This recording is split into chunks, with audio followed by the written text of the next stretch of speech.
Perez Estelano. Here. Mr. Henning. Mr. Frank. Here. Ms. Selby. Chairman Richard. I'm here. Please join me in the Pledge of Allegiance.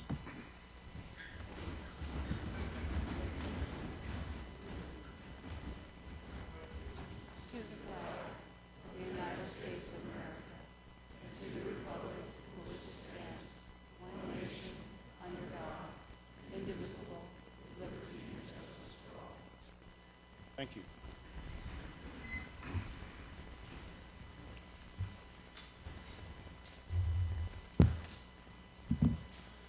Okay.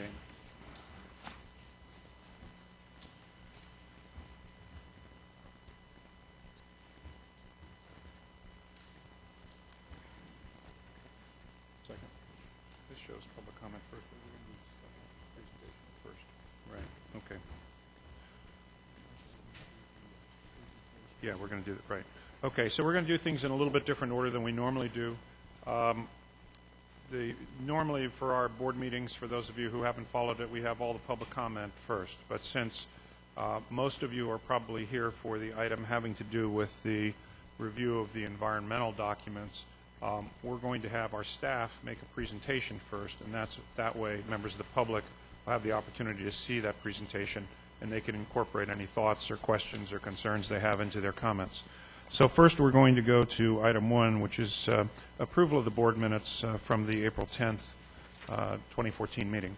Can I have a... So moved. Okay. Moved by Mr. Hartnett, seconded by Ms. Shank. Secretary, please call the roll.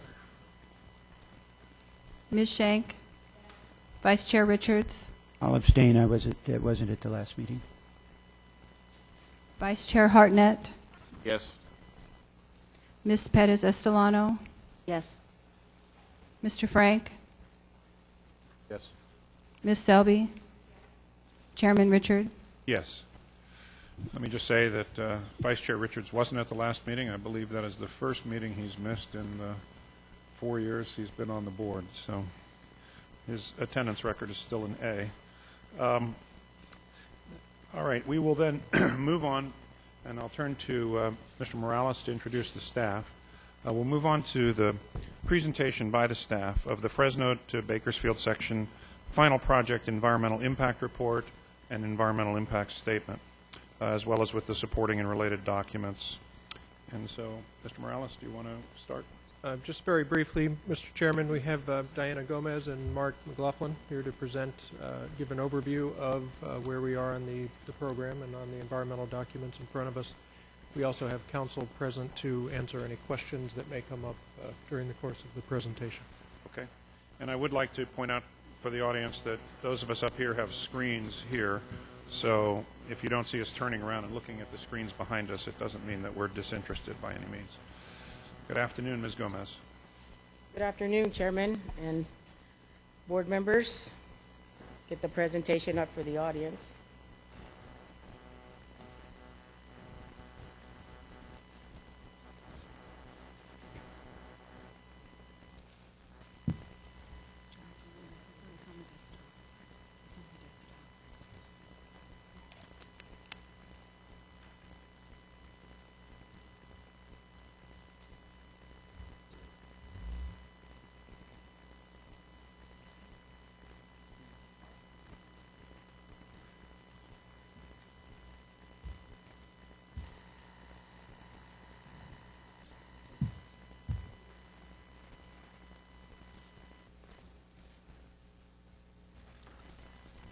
Seems like if this is Fresno, there must be audio-visual challenges. I don't know why.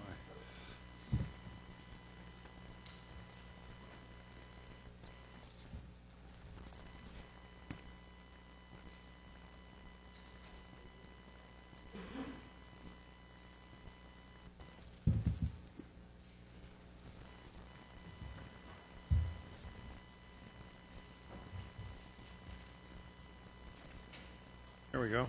All right, there we go. Okay, good afternoon.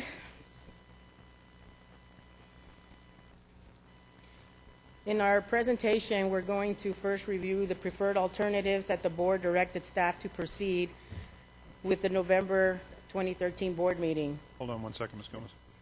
Can everyone in the back hear? Okay, thank you. I'm sorry, Dan.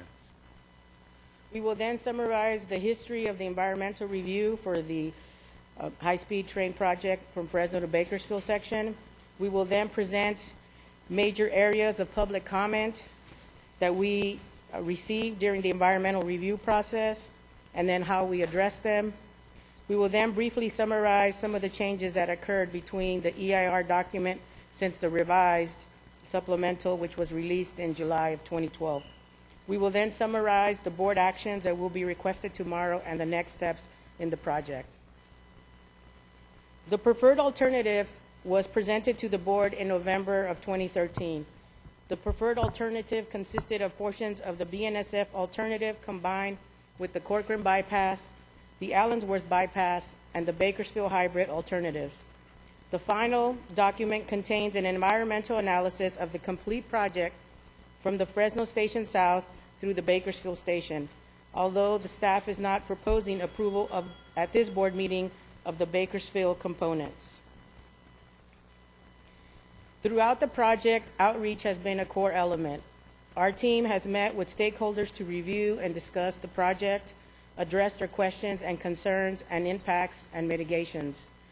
Due to the extensive amount of comments from the community along the alignment, we were able to accurately capture the effects of the high-speed rail project within the Central Valley. A little closer to the mic, Diane. Okay. So a little bit of history. Consideration of the high-speed rail alignments and station locations began with the High-Speed Rail Commission in the mid-1990s. Those investigations included public workshops throughout northern, central, and southern California, as well as meetings with many local governments and interested state agencies. Corridors between the Bay Area and Los Angeles were considered along the coast, I-5, State Route 99, and other northern-south corridors, not specifically located along existing transportation corridors. The studies evaluated the relative benefits of various alternative corridors based on projected ridership, construction costs, socioeconomic effects, and environmental issues. We will be talking in more detail about I-5 and 99 later in the presentation. Between 2001 and 2005, the authority and the FRA developed the statewide program at EIR-EIS that set forth several major decisions on the California high-speed train system. First of all, it was decided that a high-speed train using steel wheel on steel rail technology was a viable mode of transportation to improve inner-city travel in California and would be more cost-effective than increasing freeway and airport capacity. Second, general alignment corridors and station locations were identified for the system between Fresno and Bakersfield. The BNSF corridor was selected with stations in downtown Fresno and downtown Bakersfield. The authority also decided to conduct a study of viability of a possible station located in the Hanford-Visalia-Tulare area prior to initiating the project-specific document for Fresno to Bakersfield section.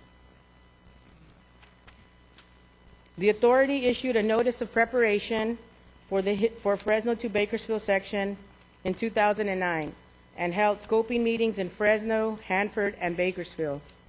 These scoping meetings were followed by public workshops, stakeholder and technical working group meetings, and meetings with government officials. The draft document for the Fresno to Bakersfield section was published in August of 2011. A 60-day public review period was provided for the draft ending on October 13, 2011. Based on comments received during the public review of the draft document, the authority decided to reintroduce alignment alternatives west of Hanford.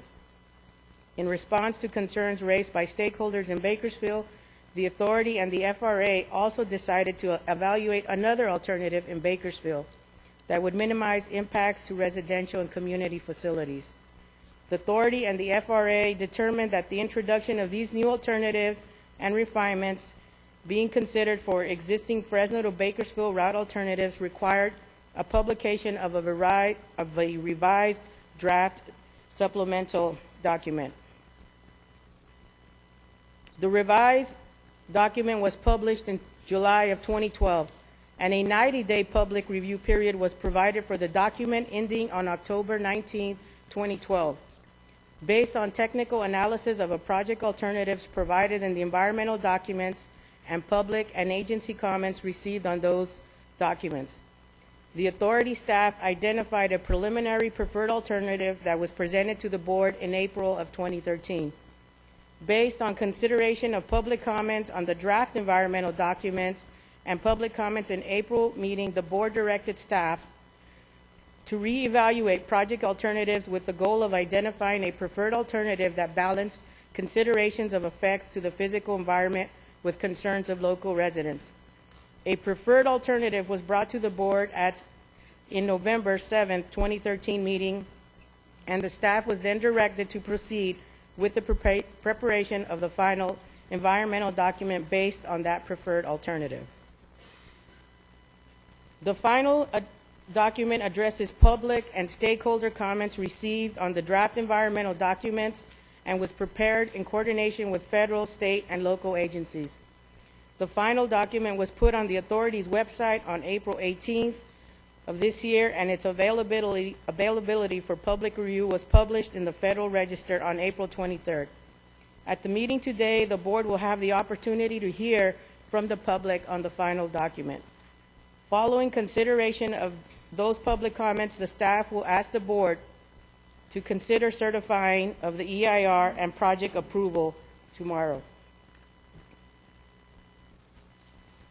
There has been substantial public input on the project throughout the environmental review process.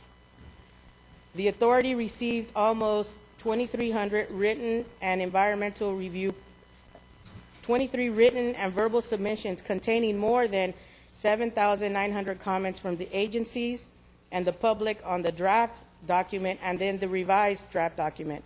The most common raised comments are alternatives, reduction in property value, what is the project, adequacy of mitigation, and then failure to listen to comments. Many of the comments stated that the document was inadequate because it did not carry alternative alignments along the I-5 and State Route 99 corridors throughout the complete environmental analysis. Many of these comments favored an alignment along I-5 to connect the San Francisco Bay Area and the Los Angeles Basin. If the authority still wanted to provide services to the San Joaquin Valley communities, spurs could run along the number of existing east-west roads between I-5 and Fresno and in Bakersfield. Other comments stated that the State Route 99 corridor was the logical choice for high-speed train because it's already a highly developed transportation corridor with the freeway and the UPRR. But as stated in Proposition 1A, the purpose of the high-speed train system is to provide a reliable high-speed electrified train system that links major population centers of the state. The California legislation defined that the state's major population centers to be in Sacramento, the San Francisco Bay Area, the Central Valley, Los Angeles, the Inland Empire, Orange County, and San Diego. The I-5 corridor bypasses the Central Valley and therefore does not meet the fundamental project objective. As a result, it was eliminated from further consideration when the statewide program, EIR-EIS, was being prepared. As stated earlier, the California Intercity High-Speed Rail Commission found that the I-5 corridor would be the least attractive alignment for serving the major urban centers of the San Joaquin Valley. This continues to be true. The I-5 corridor has very little existing or projected population between San Francisco and Los Angeles. There has been little population growth along I-5 over the past 30 years. In contrast, by 2010, there was over 1 million residents living between Fresno and Bakersfield along the preferred alignment, which directly serves all of the major Central Valley cities. Current projections developed on behalf of the 8 San Joaquin Valley counties expect the population to grow at an annual rate of 1.3% along the preferred alternative through 2050.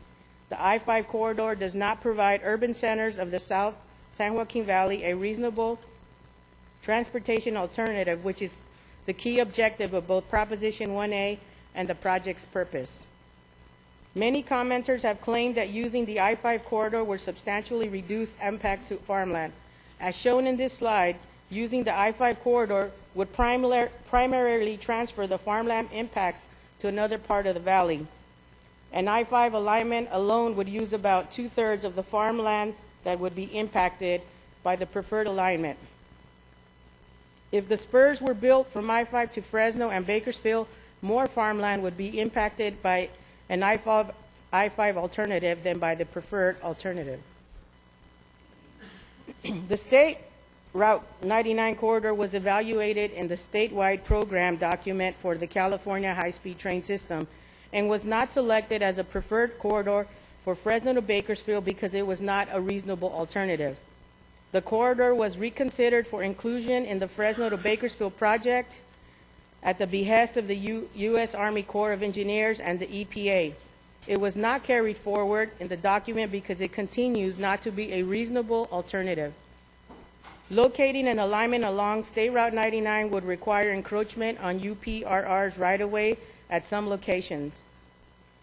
The UPRR has expressed its concerns in writing on several occasions regarding both liability risk and commercial risk of the project in or near its right-of-way. The railroad believes that construction of project facilities within the right-of-way would expose it to significant and unmanageable increase in financial risk due to the creation of new hazards. It also maintains that the project would result in both displacement of existing customers and whaling off miles of its right-of-way to potential future customers, even if the high-speed train doesn't encroach on the right-of-way, but it is located near it. The UPRR's stated opposition to construction within the right-of-way would result in an unwillingness to negotiate terms under which such construction could take place. The legal aspects of this issue represent a major logistical impediment that the authority wishes to avoid, because they could add years to the project schedule, escalate costs, and threaten the completion of a viable high-speed train system throughout the state. The State Route 99 alternative would require the construction of 4 interchanges along State Route 99 and the interchange at State Route 99 and State Route 198. These interchanges are currently constrained by UPRR, and due to the existing constraints on the roadway and the interchange configurations, a new design would require exceptions to the Caltrans design standards. These design exceptions would decrease the safety of the driving public by exposing them to features below current state highway design standards. At this time, I'd like to pass it over to my colleague, Mark, the Director of Environmental Services for the authority, to address in detail how comments have been addressed in the final document. Mr. Chairman, while Mark's coming up, let me just note this presentation is on the authority's website for anyone who wants to access it. Okay. And I think, Mr. McLaughlin, you're a tall guy like I am, so try to see if you can get that mic as close as possible. Yes, sir. Okay. Good morning, Mr. Chair and board members. Mark McLaughlin, I'm the Director of Environmental Services for the authority. And picking up where Diana left off. So what we want to talk about on this item would be property values. So I'll make a couple of comments on that. The majority of the comments made by the public on the EIS raised concern about the project causing a reduction in overall property values. Many commenters believe that the EIS is inadequate because it does not describe property damages for each parcel of land that would be crossed by the high-speed train. And it does not spell out how property owners will be compensated for these damages. The purpose of the EIS is to provide decision makers and the public with a concise understanding of the environmental costs of implementing the project. While CEQA is only concerned with the physical environment, the NEPA process requires disclosure of project effects on the social and economic environment. As shown on the slide, the final EIS addresses how the project would damage property and cause a reduction in property values. Also, many commenters who will have their property taken by the project were frustrated because they have not been told specifically how they will be compensated for this loss. Specific compensation for property impacts will be determined on a case-by-case basis during the property acquisition process, but cannot begin until the EIR is certified by authority and there's a record decision by issued by the FRA, the Federal Railroad Administration. Under both federal and state law, the authority must provide just compensation for these damages to all the property owners. And this includes the payment of fair market value for real property taken by the project, just compensation for any decrease in the value of a remnant parcel caused by the project, and taking on a portion of someone's property, and the cost to cure damages to a property caused by the project. An example of that would be replacing irrigation systems, obtaining new permits for wastewater systems, relocating wells, or providing new access to property. By law, the authority must also provide benefits to displaced individuals to assist them financially and with advisory services related to relocating their residence or their business operation. Excuse me. Benefits are available to both owner occupants and tenants of either the residential or business properties. Next item would be farmland conversion. The conversion of important farmland to non-agricultural uses is a CEQA issue and is addressed in our final EIR EIS. Mitigation, the authority is providing mitigation for this impact. And as part of the project, the authority has established and will administer a farmland consolidation program to sell remnant parcels to neighboring landowners and, for consolidation with adjacent farmland properties. In addition, on request, the program will assist the owners of remnant parcels in selling those remnants to adjacent landowners. The goal of the program is to provide for continued agricultural use on the maximum amount of feasible of these remnant parcels that otherwise may be uneconomical to farm. The authority has also entered into agreement with the Department of Conservation Farmland Conservancy Program to implement agricultural land mitigation for the high-speed train project. The performance standards for this measure are to preserve important farmland in an amount commensurate with the quantity and the quality of the converted farmlands within the same agricultural region where the project intersects and that are permanently, at a replacement, this ratio would be at a replacement ratio of not less than 1:1 for lands that are permanently converted to non-agricultural use by the project.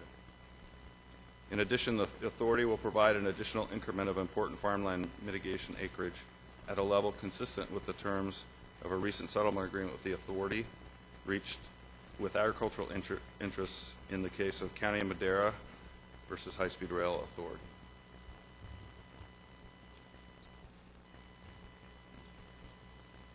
A lot of questions that come up about the projects. What is the project and the project definition?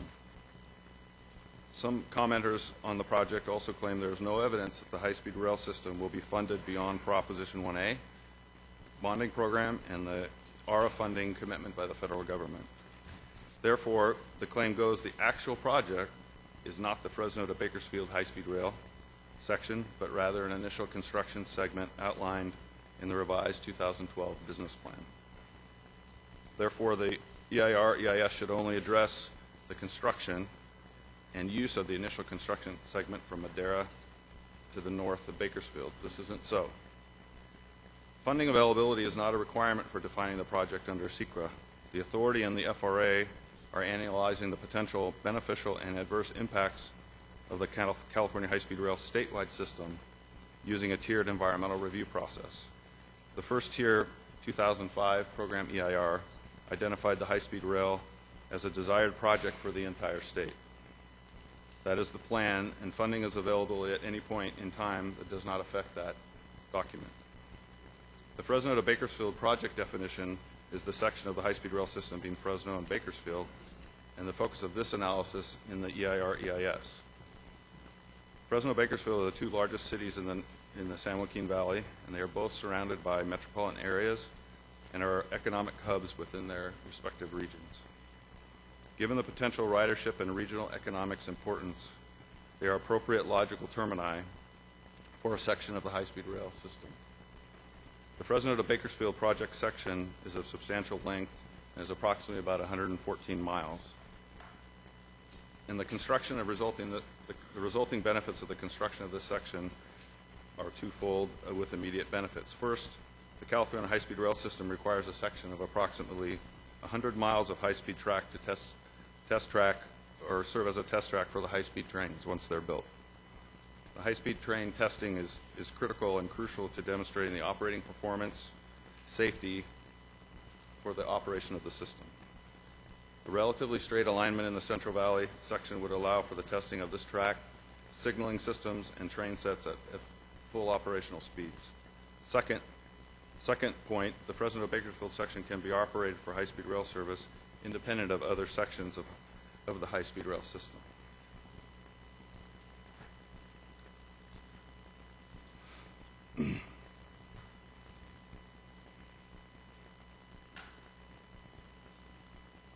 The EIRS evaluated only the initial construction segment due to claimed funding limitations. Every new additional place of funding, cap and trade, for example, would require a new or supplemental EIR, and this is not reasonable nor required by law. Lastly, even though operation of the initial construction segment is not the authority's intended project and is not being proposed for approval, in response to public comment, the EIR provides extensive information about it, including impacts from operating diesel passenger trains on this. The impacts would be similar to or less than high-speed train operation.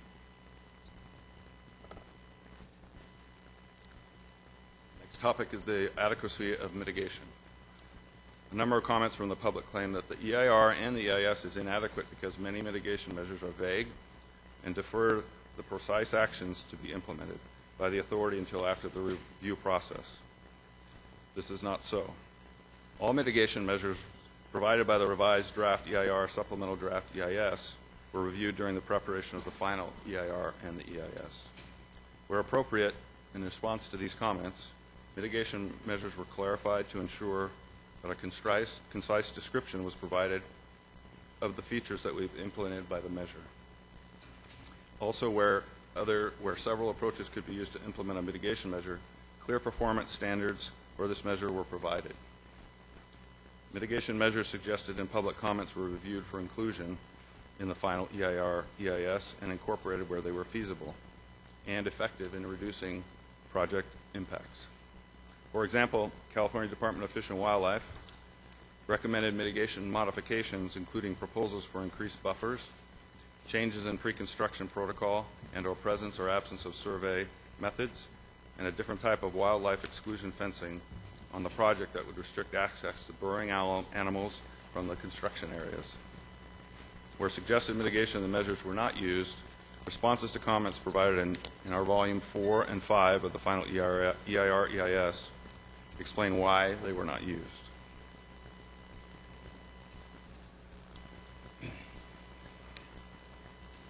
Moving on to the next of our authority responsive to comments. Many of the comments have asserted that the authority has not been responsive to public input received during the process. Staff, we disagree with that comment. We have improved the design, strengthened analysis, and improved mitigation directly as a result of public agency and stakeholder input.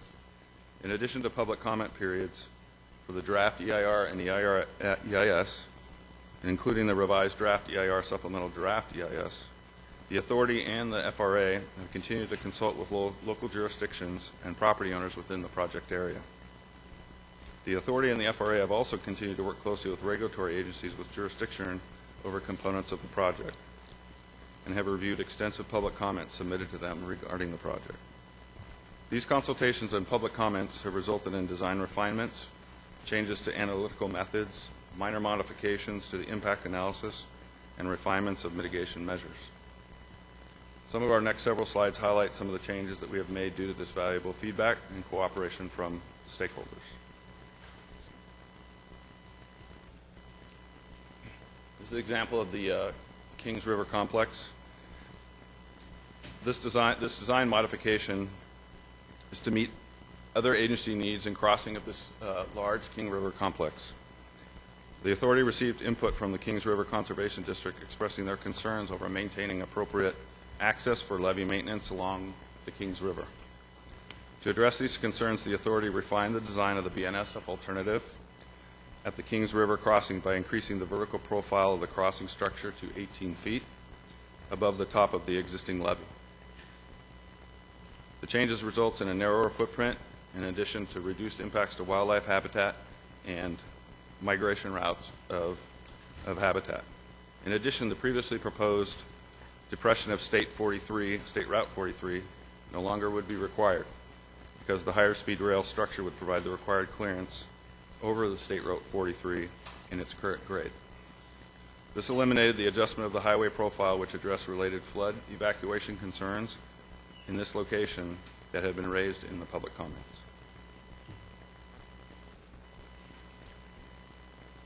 This is an additional design modification to avoid the impacts to businesses, all of the alignment to avoid impacting the Lone Star Spur in Shafter. It's where the authority worked with the local landowners and the city to make sure that the logistics complex would have access to their site.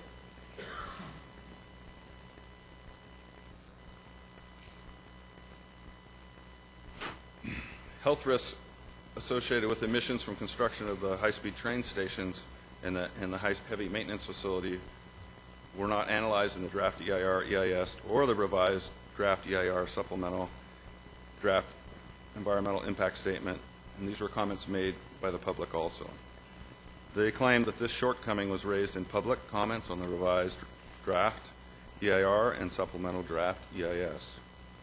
To be responsive, the authority provided a health risk assessment which was made for these emissions, and they were found to not significantly increase a cancer risk or other health risks to nearby sensitive receptors such as children and the elderly.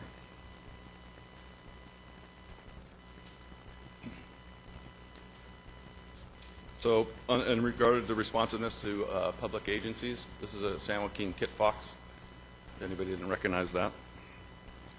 So the authority, again, has worked with California Department of Fish and Wildlife, U.S. Fish and Wildlife Service, the U.S. Army Corps, Environmental Protection Agency over at least the past 4 years to develop compensatory mitigation for biological impacts associated with this project. Since the publication of the draft EIR and supplemental draft EIS, the authority has identified up to 3 mitigation banks and up to 12 or more properties that the authority could acquire and or use for compensatory mitigation for the project. These mitigation banks and properties provide adequate opportunities to address the adverse effects the project may have on biological resources. We will also continue to work with the resource agencies through the permitting process to finalize and implement site-specific compensatory mitigation on a suite of properties in this area.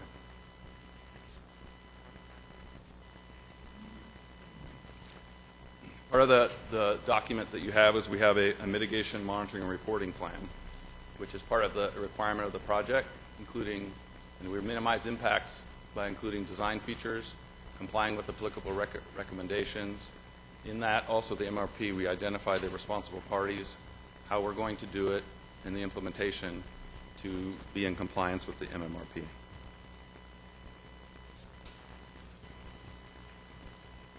With that, I'll turn it back to Diana Gomez.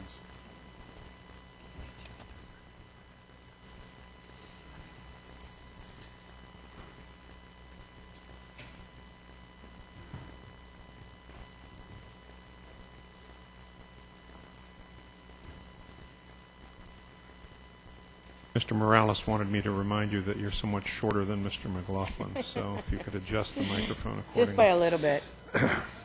But I have more hair than he does. So.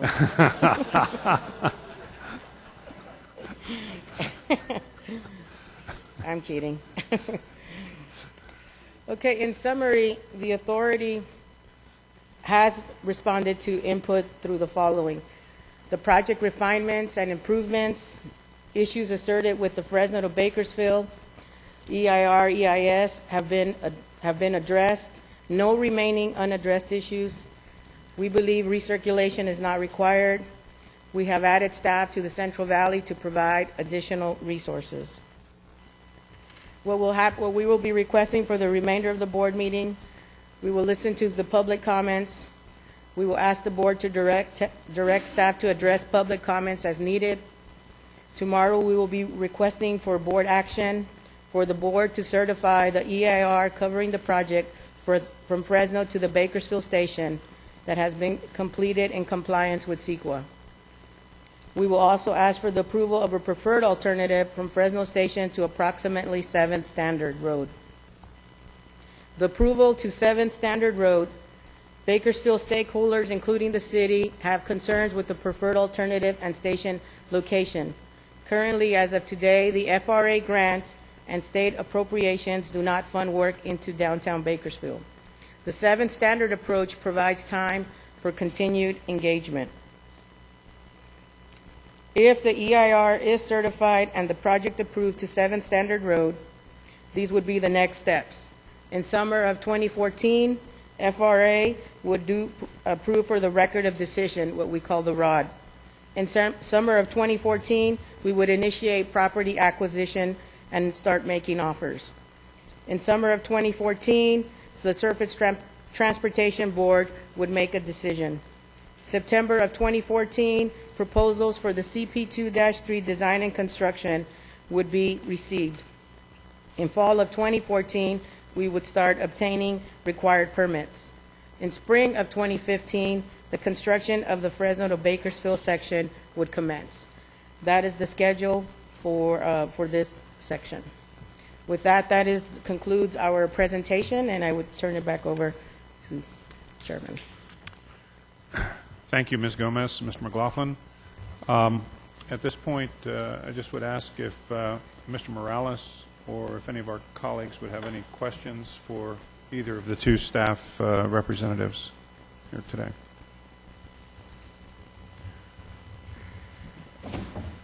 Nice.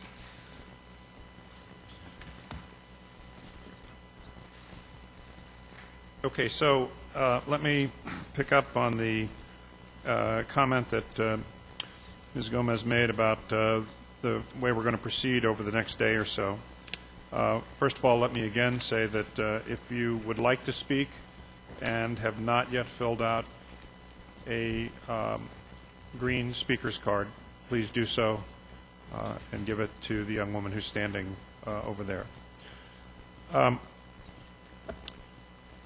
want to thank my colleague, Rick Frank, who made what I thought was a very appropriate suggestion that this meeting to be held here to consider the environmental documents for the Fresno to Bakersfield section start in the afternoon and extend into the evening so that working people have an opportunity to come and participate. And so our plan is that any person who arrives before 7:30 this evening and fills out a speaker card will have the opportunity to address the board, and we'll do it like they do on election day. If there's a long line of speakers at that point, but you've put in your card before 7:30, you'll have an opportunity to speak. So I think the suggestion was a very good one. We certainly appreciate the fact that this is very important for people in this community up and down the line between here and Bakersfield, and we want to give the public that opportunity to address the board. Secondly, I know that the agenda indicated that public comments would be limited to 2 minutes.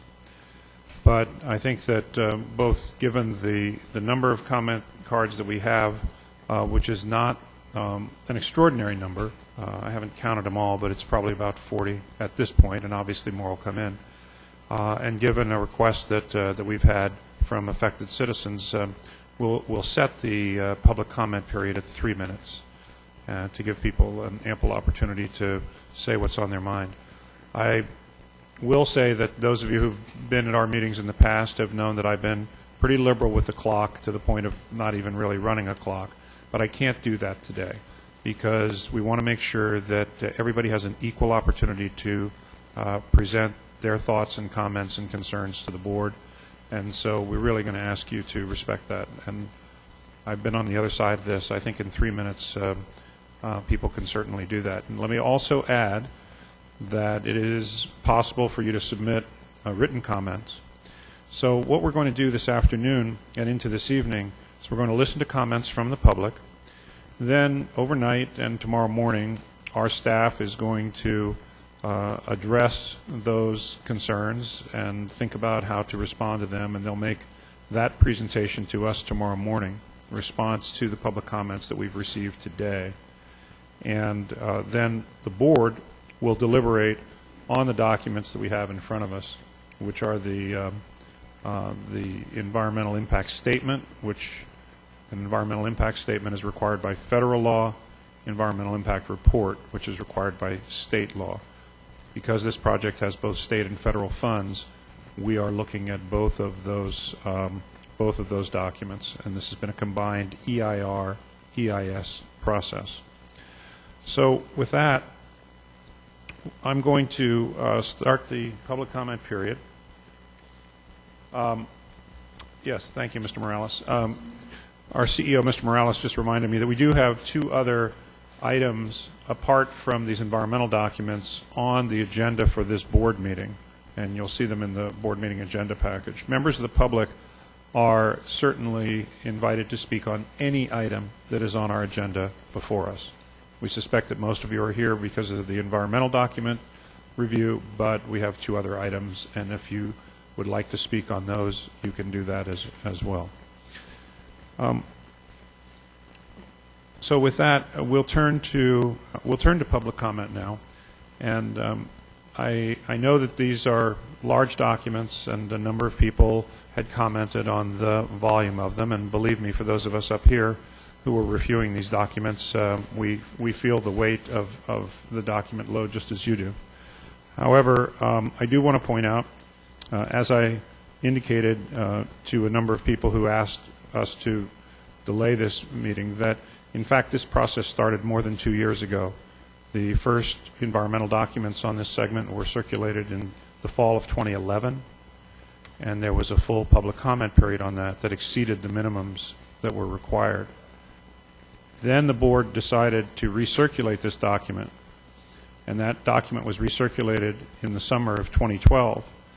And at that time, we again had a public comment period on the draft documents that not only exceeded the legal standards, but in fact provided twice the amount of time that the law requires as a minimum.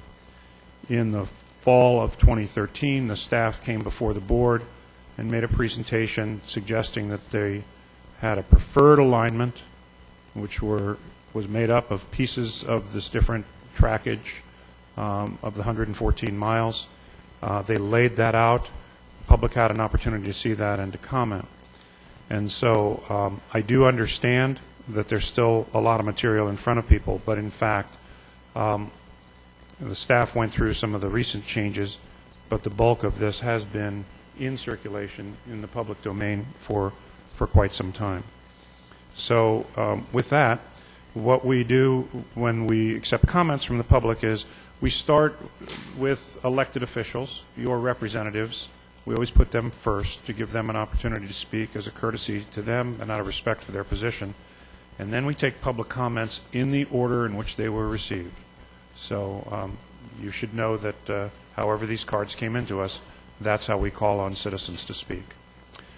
So with that, I'm going to start down this process, and we'll start with Mayor Steve Nelson of the City of Visalia, and he'll be followed by Terry Maxwell, City Council Member, Ward 2 from Bakersfield. Good afternoon, Mr. Mayor. Good afternoon. Thank you, Mr. Chairman, Vice Chairman, and board members. Thank you for this opportunity. I am the mayor of the City of Visalia. Visalia has almost 30,000 residents, and is the seat of Tulare County. We are the largest city in Tulare and Kings County region between Fresno and Bakersfield. For over 10 years, Visalia has supported building a high-speed train station in our region. That is why I'm pleased to speak today in support of the authority's certification of the Fresno to Bakersfield section final EIR and EIS document. Furthermore, we are in support of the approval of the preferred alternative route east of Hanford and support the prompt construction of the Kings Tulare station near the juncture of State Route 198 and State Route 43. There are a number of reasons why the quick construction of a regional station in this location is justified. For instance, in 2010, the Tulare County had 443,000 residents, while Kings County had 153,000 residents. The State Department of Finance projects that by 2025, Tulare County will have 575,000 residents, and Kings County will have 192,000 residents. Clearly, the placing of the future station on the east side of Hanford will best serve the greatest number of current and future residents in the two-county region. Tulare and Kings counties are disconnected from the major urban cores of the state. Having a regional station nearby will greatly improve our access to educational, medical, business, and cultural opportunities elsewhere in the state. The distance between Fresno and Bakersfield is 115 miles. While the Kings Tulare Regional Station is not built, this will be the largest segment without a station in the entire system. According to a report from the Environment California Research and Policy Center, the Visalia-Porterville-Tulare MSA has the second most polluted air in the United States. A regional station will help address this issue. Residents in our region use mass transit. In 2000 and 2001 fiscal year, annual ridership for the Visalia Transit System, the region's largest mass transit system, was approximately 1.2 million riders. For 2012-2013 fiscal year, the annual ridership was over 1.8 million, yielding a 50% increase. Investments in high-performing interconnected regional bus transit systems have been made to meet the transit demands of each community in our region. This system utilizes State Route 198 as a backbone for delivering service throughout the region. Because Kings Tulare Regional Station will be situated along State Route 198 between Hanford and Visalia, it will be conveniently accessible to all communities in our region. Please consider the needs and the maximum ridership benefit of the majority of the residents in Teen Tulare's region as you make your decision. To best serve the residents of Tulare County and Kings County, I urge you to certify the Fresno to Bakersfield section final EIR and EIS, and approve the preferred alternative route east of Hanford and the future Kings Tulare station location near the future junction of State Route 198 and 43. On behalf of the City of Visalia, I would like to submit this letter of support that was unanimously approved by our City Council. Thank you. Thank you, Mr. Mayor, and we'll be happy to accept your written submission and any written submissions that members of the public have. Thank you for traveling here today. Honorable Terry Maxwell, City Council of Bakersfield, and I think until Supervisor Perea arrives, that concludes our elected officials, and so I'm going to move on to some municipal officials, so Colleen Carlson will be next. Thank you very much for the time. My name is Terry Maxwell. I am Ward 2 City Council for the City of Bakersfield. That is in the downtown area. I heard earlier that this is not a consideration, but my fear is that the downtown station will be pushed through without any further real discussion.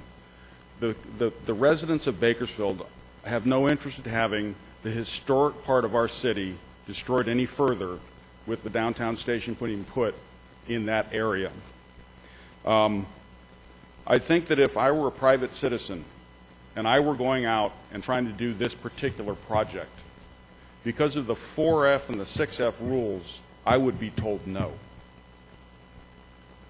If I continued and went ahead with this project, of course I would be in violation of the law, and I would of course be jailed for that. What I see here is that the taxpayers lose a lot of the respect when either bureaucracies, politicians, whether it be in the federal, the state, or even in the city, that have established rules that we're all supposed to follow, such as the 4F and the 6F rules. And then when we have a project that we want to do, we go ahead and ignore them.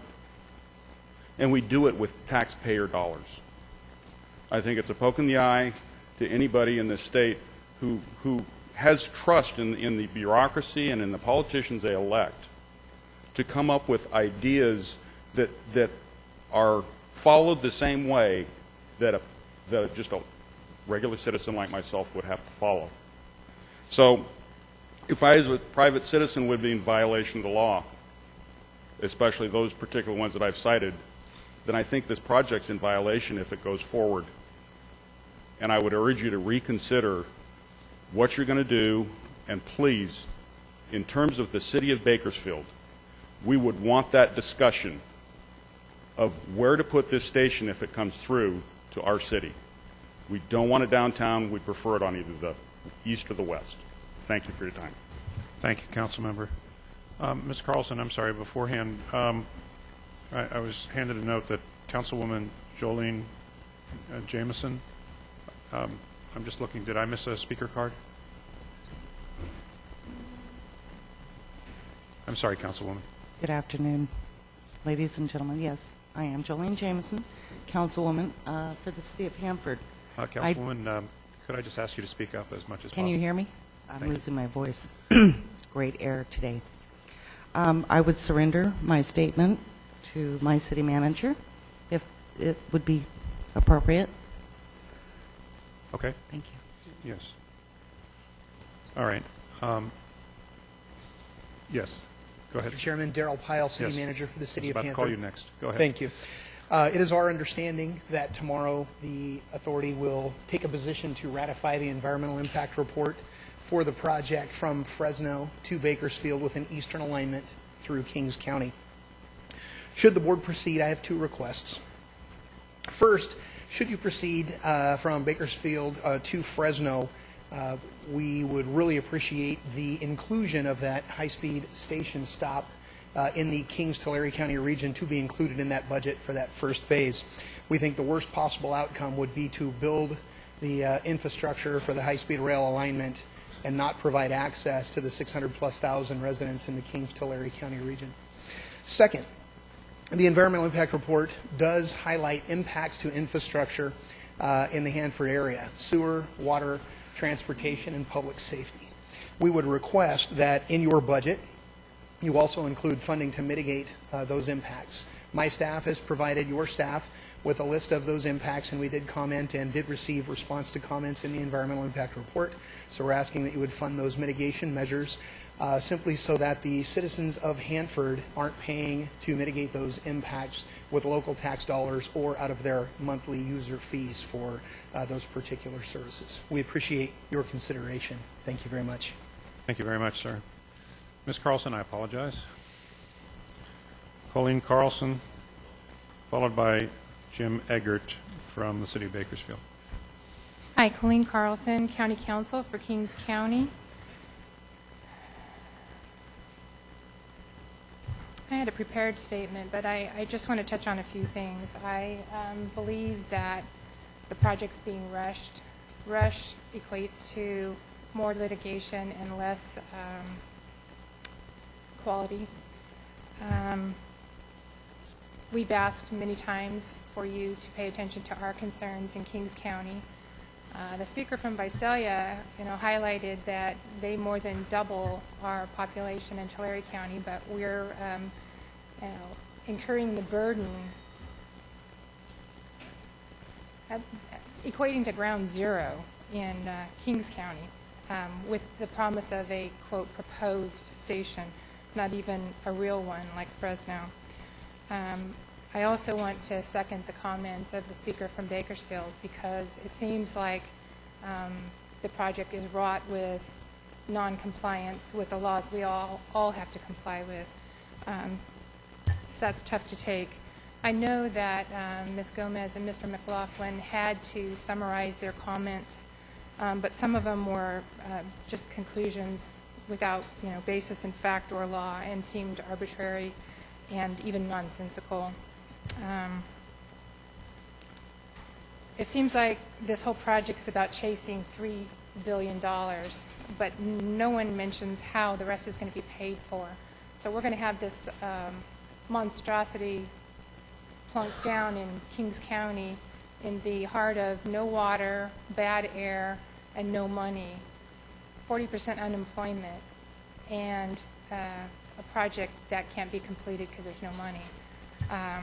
Also want to end with the fact that Kings County's problems have not been addressed.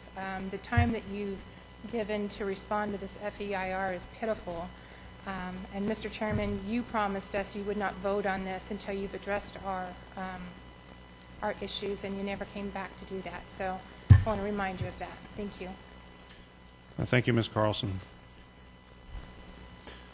Next is Jim Eggert from the City of Bakersfield, followed by Supervisor Henry Perea.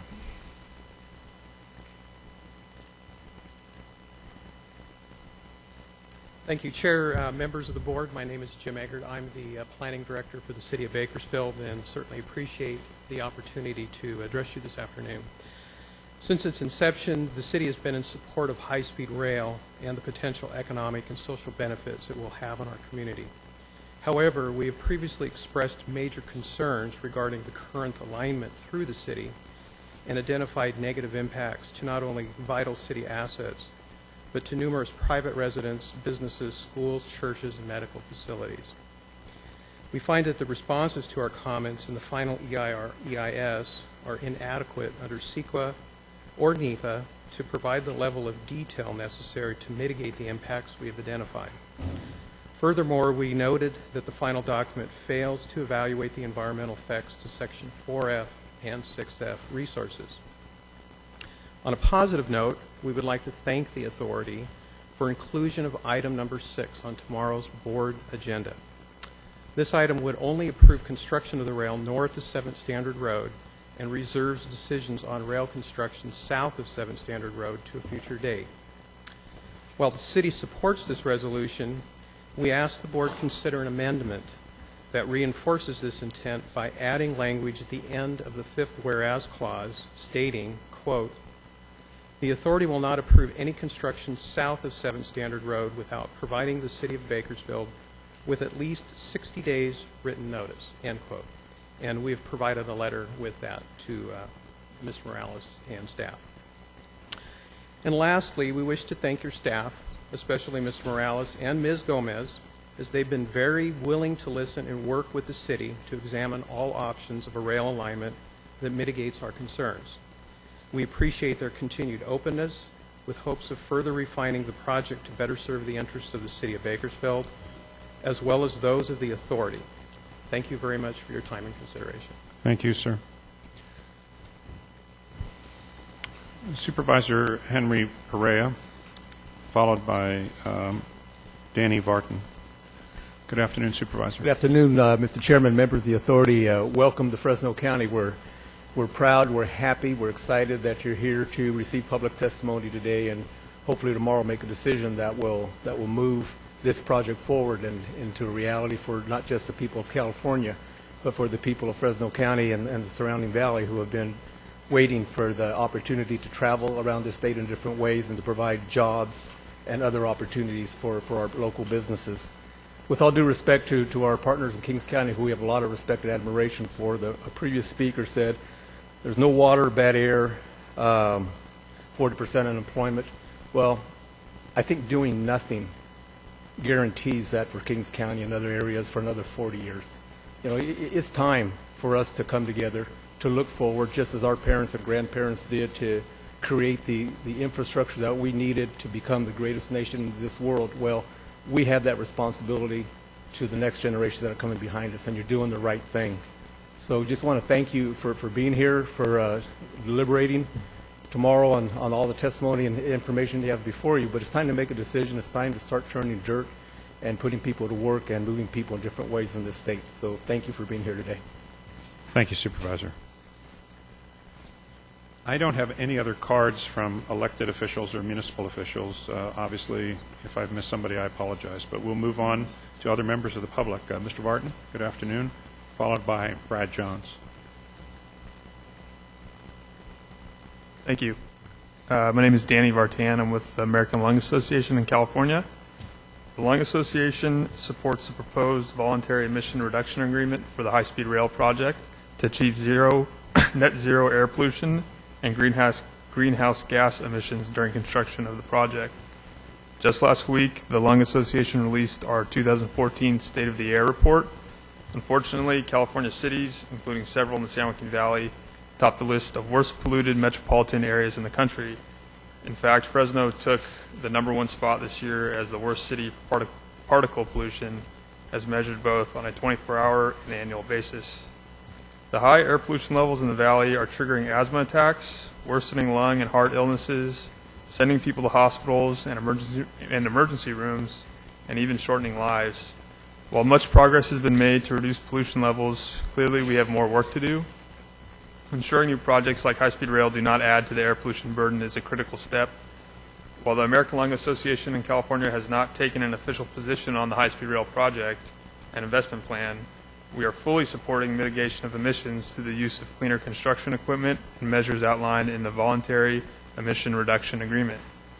Purchasing clean buses for schools, clean truck engines and tractors, and electrified irrigation pumps in the San Joaquin Valley will help clean the air and avoid serious health impacts. Thank you. Thank you, sir, and I apologize. I think I slightly mispronounced your name. Thank you, Mr. Bartan. Brad Johns, followed by Douglas Karstens. Gentlemen of the board, this section has been thoroughly studied. I personally have had some of the scientists out at the ranch going through the canals and whatever. Your scientists have been extremely thorough. I think the judge in the first case, the Madera case, said it the best. He says the high-speed rail has done everything humanly possible to adhere to every California law, every California environmental law. And there may be one or two little issues that have yet to be seen, but the economic outcome for the state, for the counties, far exceeds those little problems yet to be solved. So I urge you to solve or to ratify the east alignment through Kings County, the preferred alignment. This is the right thing. This will create jobs. This will create help us with our air pollution.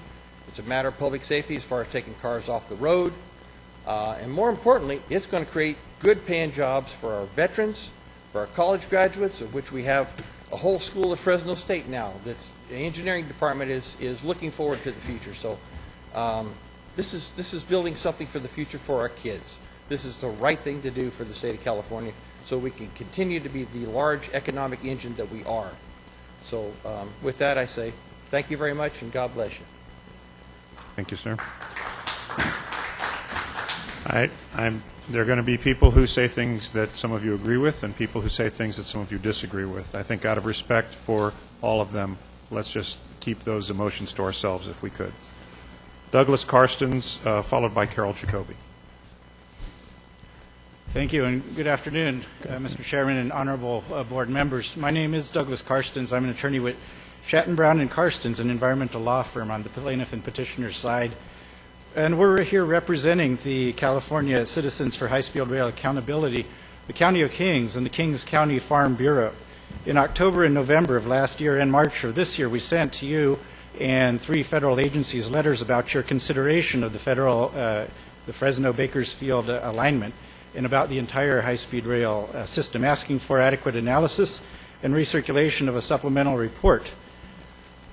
First of all, I'd like to ask and reiterate the request for more time for this review out to June. It's a very significant decision for the state and everybody, and we do believe that it merits a fuller and more time for consideration.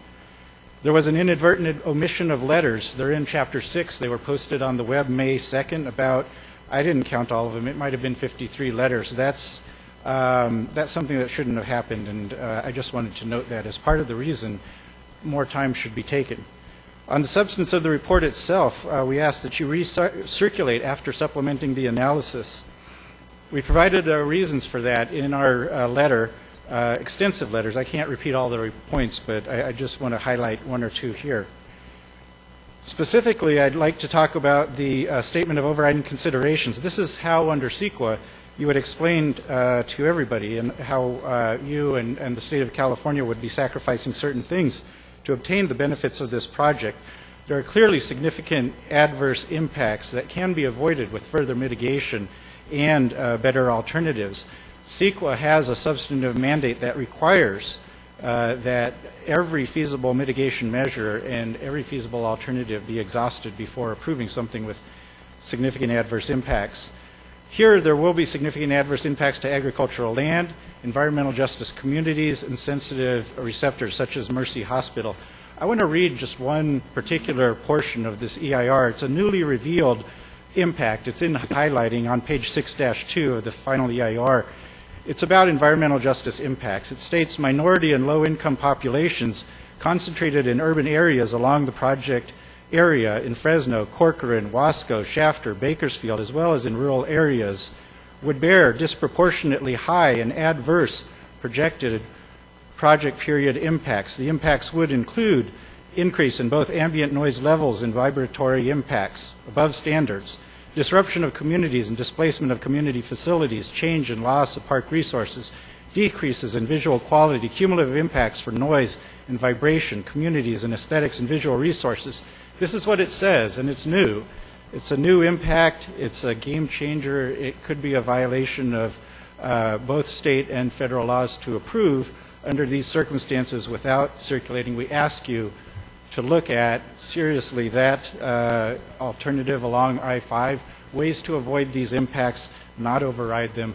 I really appreciate your consideration of this, and I respect the decision you need to make, but ask you to carefully consider our comments. Thank you, Councilor. Next is Carol Jacoby, followed by Eric Hansen, I believe it is. I hope I didn't miss. Ms. Jacoby, good afternoon. Thank you. I am just looking for a few simple answers, maybe. What's going to happen? The rail's going to start in Madera and in Bakersfield. So our ridership will only be in that short period of time. And we already have Amtrak running the same rail. So did we take that into consideration? Are we going to discontinue Amtrak along that? That's just one question I have. And currently Amtrak, as will the new rail, in Bakersfield, and the riders have to hop on a bus onto Southern California. I guess I'm looking for maybe some answers to tell us when the high-speed rail will indeed go over the Grapevine or through the Tehachapi's. Is that 50 years from now? I'm just basically really concerned how we're going to pay for this, and the duration of time to get it finished. And I know this is the one little block that I'm interested when the rest of the rail will begin. Thank you. Thank you, Ms. Jacoby. As I think people know, this is your time to address us, and so we will respond to public comments through the staff after the course of the public comment period is run. Thank you, Chairman and board members. My name is Eric Hansen. I am a owner and operator of a farm in the Corcoran area, 5th generation, and I will be impacted by an overpass on Avenue 128. Approximately 10 to 15 acres of 11, 12-year-old pistachios will be taken out. As you guys know, that pistachios right now are in a very expensive crop, and my family and I don't look forward to losing that acreage. And our concerns are that that this board has not considered the full cost of land values now as prior when this was voted on as a proposition. When asked, there's been no answer to whether or not there is a budget for land acquisition. If there is a number, I don't know what that number is. Currently, we have promises for compensation, and clearly that's better than the alternative. But we would actually like to have our land kept the way it is. This overpass is one of 3 within 3 miles. It is my belief that that was done because there had to be a certain number of overpasses in a certain area, and those seem to be the most logical places to put them, even though having 3 in such a close proximity seems illogical. Due to this complication, there will be job losses in the form of transportation issues between dairies and production of silage. I would like to mention that the population growth objectives that were mentioned in the EIR don't include new water allocations that would be required for that new population. And I would like to say that the fact that this is moving forward at such a pace without considerations is a detriment to the public trust, and I believe that in the future, propositions such as this one will not be given proper credit because the trust is no longer there. Thank you. Thank you. Before we go to the next speaker, I've indicated that the staff is going to review comments from the public and they're going to come back and present to us tomorrow. It's not reasonable for us to assume that people like Mr. Hansen would have to be here both days to hear responses to that. So when we have questions coming from members of the public that relate to specific impacts on their property, I would appreciate it if the staff could just make note to reach out to these speakers after the fact. This gentleman asked some very specific questions about the ability to acquire the land and so forth, and I don't think we should have to tell him that he has to come back tomorrow to hear the answers. So if we could have the staff make note when there are specific, property-specific issues like that, if we could go the extra mile and reach out to those citizens, I'd appreciate it very much. The next speaker is Marvin Dean, followed by, I believe it's Nazim Hawed, and I apologize if I mispronounced that. I have some handouts I want to pass out here. Who should I give them to?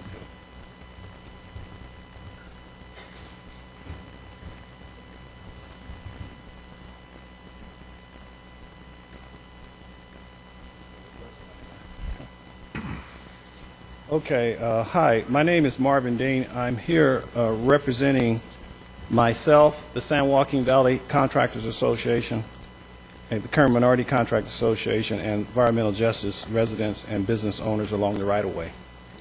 Before I speak to that, because the handouts, in prepared remarks, I wanted you all to have a copy so I can paraphrase. First of all, I want to say that I disagree with my councilman that spoke before me, Terry, and I know him very well. We disagree sometime, but I respect him for coming. But I also, from Bakersfield, and I hope he was here, stayed here to hear my remarks, or he hears about it, is that prior city council members voted to have the station downtown. So this is not something just new. I've been following this thing for 10 years, so we asked for it, we got it. So I don't want people to think it's just something that was just sprung on us all of a sudden. I want to make the record correct. The other thing is the gentleman spoke before me, the attorney, about environmental justice concerns. We have some concerns. I'm in the environmental justice community, but I'm here to say that I support this recommendation to go forward and approve the staff recommendation to certify this ERA, because we need to move this project forward. But there are some concerns. And the recommendation, I did give you all some recommendations on what we're asking for, basically 3 things. One is, there's a letter in there, the second letter is from the Stafford Group. They specialize on small business and DBE programs around the country. They're out of Colorado. We looked at the current program that the high-speed rail have, this small business program, and we see some tweaks that need to be done. And there's some specific suggestions in there about the tweaks that we'd like to see done on the program in terms of what we currently have. 2, the second item is that we're asking for the high-speed rail to consider a RFP to go out to address the environmental justice, technical assistance, and mentoring program, a pilot program, because a lot of these firms along the right-of-way is not going to be included unless we do that. Third, we're using under the unsolicited proposal that this board approved some months back, we're asking to meet with staff to talk about how we might be able to come up with some recommendations, some suggestions to address those needs. We've got something called the San Joaquin Valley Construction Management, San Joaquin Valley Construction Academy, which provide technical assistance and mentoring to these firms. And we believe if it's left up to the High-Speed Rail Authority, because your primary concern is building this project, prime contractors' primary concern is building the project. Third thing is we leave it to the union, which is primary doing what they normally do. it's not going to happen, because the history has shown us that a lot of these programs and these goals that have been put in place by these agencies, I had a few minutes when I gave my information out, Mr. Chairman, that if we just leave it up to people that may not be as sensitive as concerned about this issue, but many of us, it's not going to happen. Not through any bad fault of anybody, but those of us that are affected, that knows the issue, need to be involved in this process. And that's the only way a lot of us are going to be included. Because most of these primes are only talking to first-tier subs. They're not environmental justice, second and third and fourth-tier subs. So there's a lot of problems. The effective outreach into the communities of these communities to get to people in the benefit program. So there's not enough adequately in place. And that's what we're Mr. coming in Dean, with the recommendation. let me just, first of all, you're right. I noticed that 21 seconds had gone by the time you started. So just like an NBA referee, I'm looking back at the thing to see where to set the clock. But I am going to ask you to stop at this point, just so we keep it fair. And let me also say, I understand that the issues that you're raising are very important issues, and as you know, because you've appeared before our board many times, you're going to have ample opportunity to work with us and hold us to account on these issues. So in asking you to wrap up, I don't mean to disrespect or undercut the importance of what you're saying. Thank you. That's good enough. Okay. Thank you, Mr. Dean. Mr. Howard? I'm sorry, sir. Hamid. Mr. Hamid. Good afternoon. My name is Nazim Hamid. I'm the president of the San Joaquin Minority Black Contractors Association. I've been with Mr. Dean and a number of other people in attending these meetings over the last 4 years. We're very excited about the opportunity to be able to work for and with the high-speed rail. Unfortunately, we haven't been able to accomplish any economic enhancements at this point through whatever reasons. But I just want to say is that we do have contractors, truck drivers, and laborers that are ready, willing, and able to work with any capacity that we can find as an association. So we're saying when the outreach methodologies have been refined to include our group in the group of service providers, we will stand ready in supporting and providing human resources that will enhance the achievement of your 30% minority participation goal. Thank you, sir. Leroy Brown? Sir, could I ask you to speak through the microphone? That way your comments will be picked up by everybody. Thank you. My name is Leroy Brown, and I'm a concerned citizen about what's happening with the high-speed rail as far as employment and training is concerned.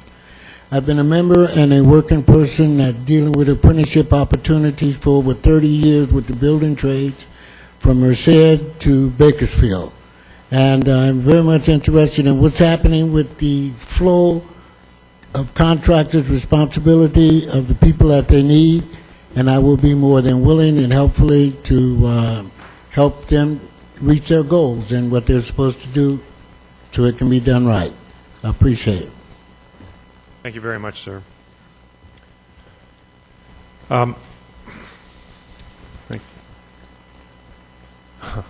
Okay. I have an announcement to make that parking meters have been relaxed. That's in quotes, so I don't know what it means. The note is that you do not have to feed the meter. That's much appreciated, Mr. Chairman, because I ran out of quarters. Well, that's good. And if any of you get a ticket, see Tom Richards here. He's from Fresno. He's from Fresno. Okay. Next is Angelica Pimentel, followed by Yesenia Facio. Ms. Pimentel? She might be out of the meter. Okay. Mr. Facio?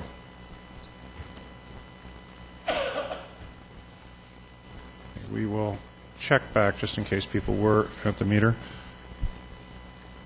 Ryan Carmo, followed by Joey Jabrayan. I think these look like they're all Fresno State students. Mr. Chairman, let me, if I could, I know we had a group of Fresno State students who had to get back to class, and I think two of them are here, Katie Emmons and Joey, who are ready, but they need to get back to class, so we can take them. All right, let's see.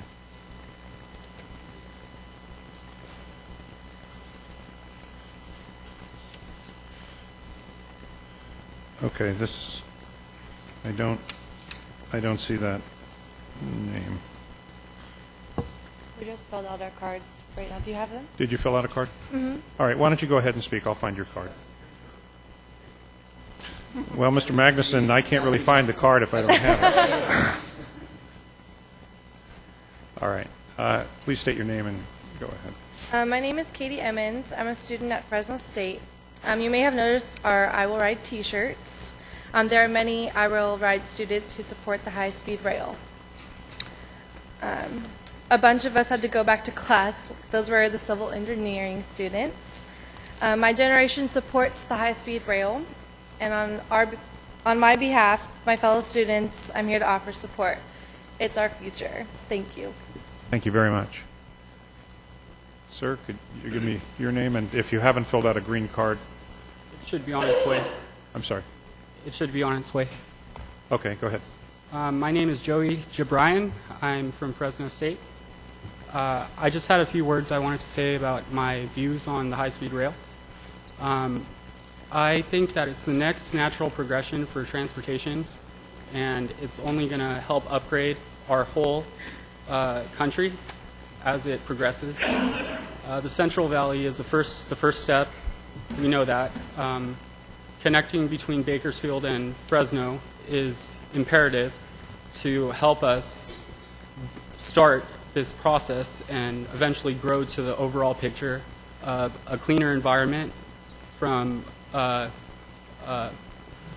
high-speed rail being able to decrease the amount of traffic and overall a better society. Thank you.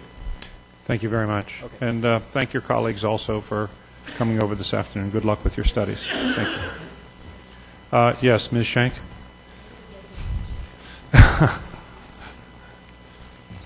We'll send staff out to find some for you. Okay. Next we have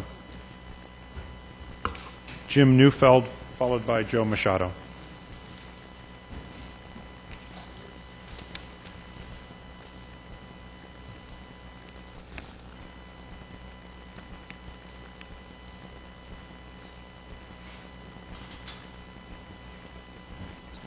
That's one way to wake me up. Members of the board of directors here, Lester Neufeld and Son and Newhouse Farms appreciate the opportunity and to comment on the final EIR, Fresno to Bakersfield. The authority has obviously been debating, and we have over the period of a couple of years been speaking to the bypass as opposed to the BNSF. And we wish to voice our support for the BNSF alignment in the Wasco-Shafter area as being the preferred alternative as opposed to the bypass. It's the best choice as it has reduced impacts on agricultural land, commercial and industrial uses, oil and gas production, and makes the best use of existing infrastructure. I won't go through the points here. There's several points that I feel that you have avoided, everything from wetlands, setbacks, the bifurcation of farmland diagonally, remnant parcels, oil and gas wells, bees and pollination by taking the BNSF route. Just speaking shortly, I'll just choose one of the items, going through the farmlands diagonally. Had this bypass been chosen, our largest impacts would be the irrigation systems and equipment movement. Bisecting of irrigation systems will be very costly, and you have actually, to me, stated previously that those impacts weren't near as high as they could have been, such as in your final, you state that it's 1 or 2 miles that you might be going around to get to the other side of the road, which is 20 feet away. In my particular case, it's 7.5 miles, half of it going through private property to get to the other side. So with the BNSF route, we absolutely support. It still will have impacts on us, but far less. And so thank you very much. Thank you, sir. Joe Machado, followed by Jason Holder. Mr. Machado, I hope I got to you early enough in order here. Thank you, Chairman Richard. And I also want to thank you for my request this morning for allowing a little bit. I really appreciate that. To piggyback on Supervisor Pereira's comments, I am from Kings County, and we are proud. We are salt of the earth people, and most of the people in Kings County that are impacted are people that are feeding the world, and we are not happy. We have been battling with this authority before you were even on the board, Mr. Richard, back in 2011, some of us even earlier, when there was only one alignment, the BNSF East Alternative. In our dairy shed, which we think is really severely impacted, and we feel that the veering off of the alignment or the transportation corridor was really uncalled for. It came upon us as a surprise. We were not identified or contacted of any alignment. We learned of the alignment. That's when Kings County actually got involved. You know, there in my general area, in 2 Mile, Mr. Tom Richards has set foot on some dairy ground there. This is just my neighbor south and a few neighbors to the north, 2 mile span. Our dairy facilities employ 112 people. We house 19,700 head of dairy animals. We ship 96,000, almost 100,000 gallons of milk a day. That's like 16 tankers loads.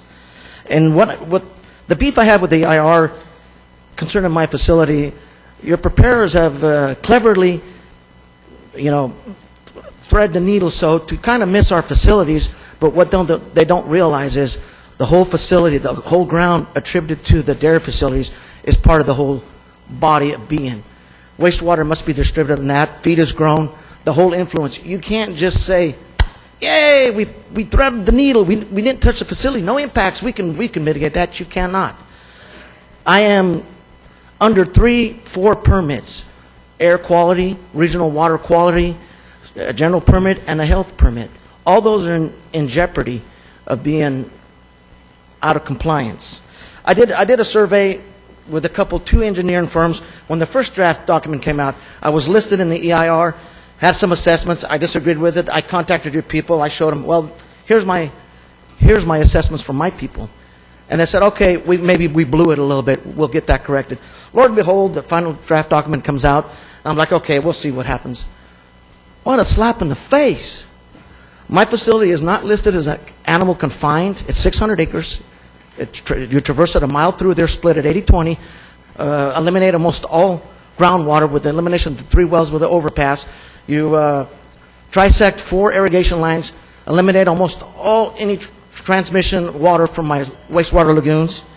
And I'm not even listed as wastewater influence, not even no assets or nothing. I was totally removed. Contacted your staff here in Fresno, and they said, well, that doesn't mean you don't have impacts. Maybe we missed you, but you're in agricultural lands. And besides, maybe that's just bad information we got from the county. County says, no, you're here. Water board says you're okay. So there is problems with the final EIR. It is not clad in stone. And I hope some of you have been reading it, because I feel uneasy with looking at all you on the board. None of you have been down this road before building a high-speed rail system. You're only as good as the information that's given to you. And I just hope you're just not a rubber stamp entity and educate yourselves. Thank you, Mr. Machado. Thank you. Again, I'm going to ask the staff to make sure that we get specific information related to the issues that Mr. Machado raised.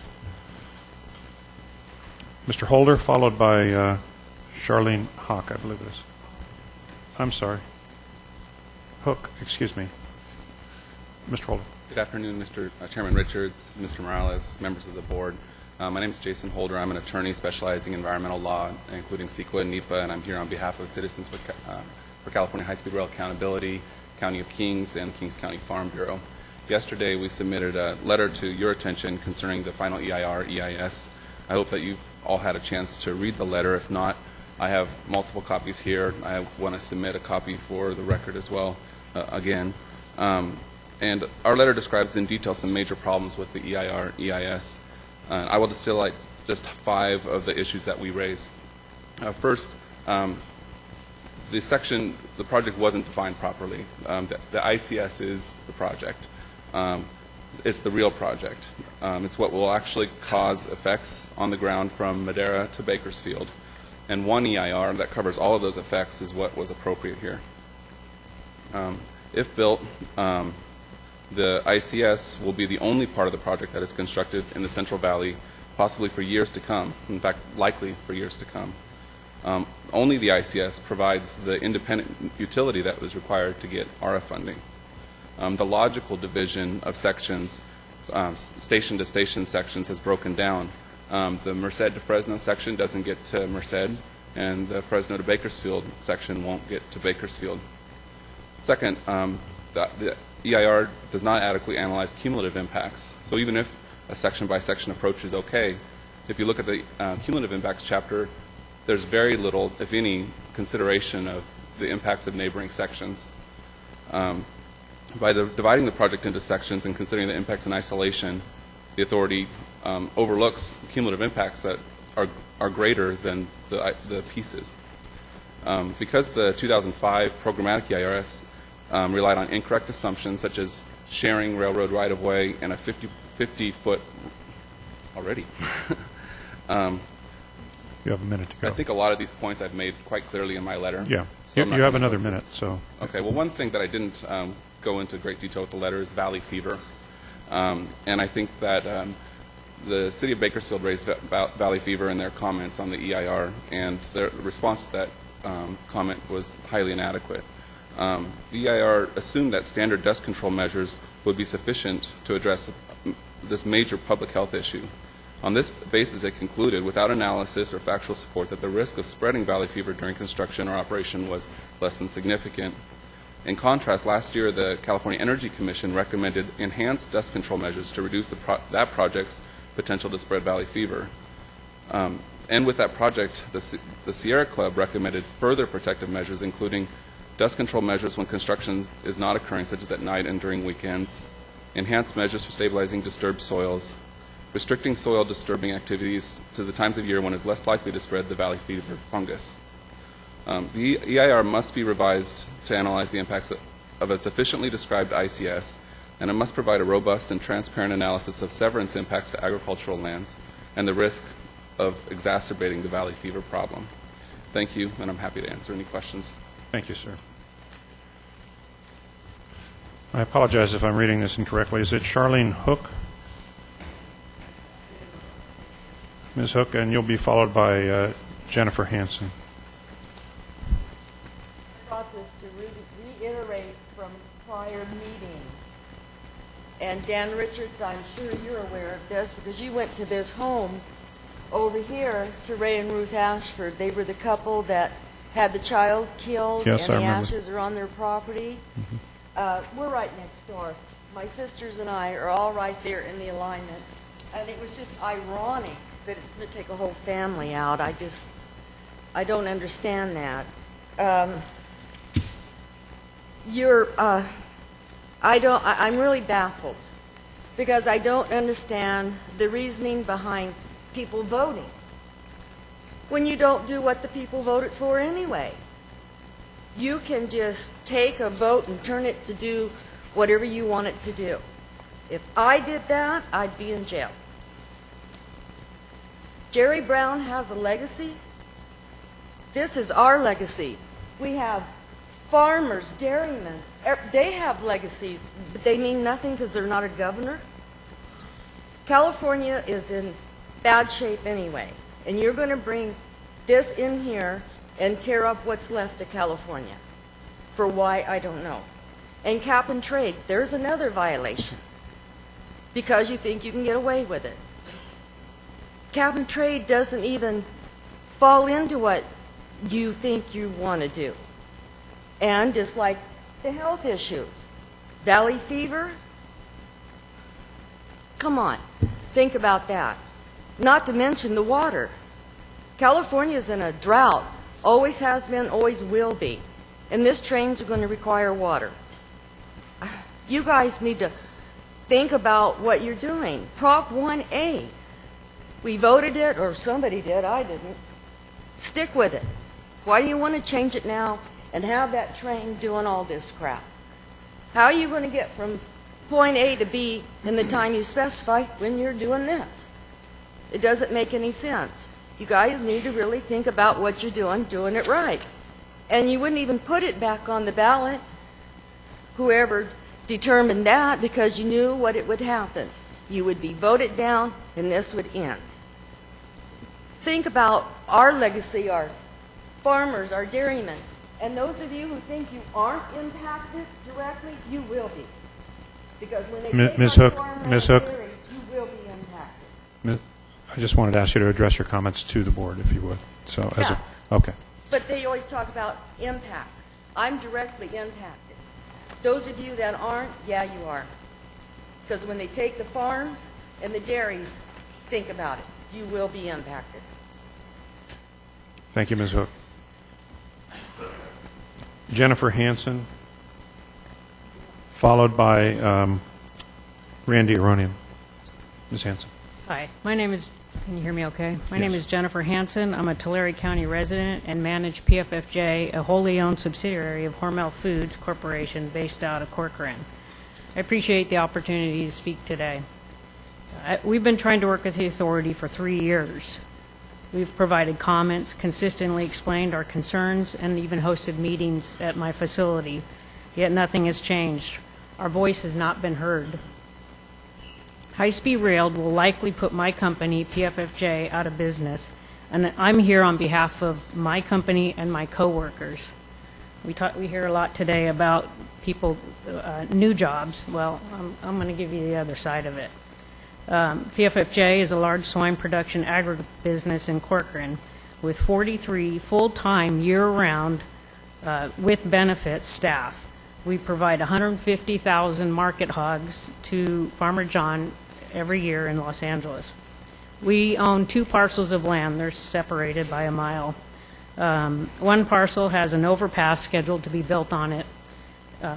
Like our dairymen here, that overpass takes out valuable farmland we need for our permitted discharge land for our wastewater.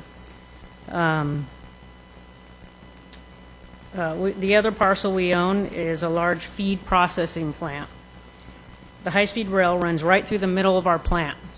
It's gone. We're contiguous to the BNSF. We have a spur there. High-speed rail takes it out. No feed plant, no production. We need feed to feed our pigs. When we close, 43 full-time staff will lose their jobs and benefits. There will be loss in annual payroll, property taxes, and a loss of business to the local suppliers and support services. Our feed customer, we do have one customer. He's the largest egg-producing family farm in California, which is an egg deficit state, may be forced to shut down as well. My farm is, if my farm is forced to shut down, Hormel Foods will be impacted by the loss of feed sales and hogs to Farmer John. The loss estimated at $41 million. I don't know if that's in your budget. Farmer John will lose the last California-grown pork producer. For 3 years, we have proposed circumventing our feed plant and eliminating the overpass on Avenue 120. Again, it feels like our voice has not been heard. I ask you to consider our specific objections and not approve the EIR. Thank you for your time.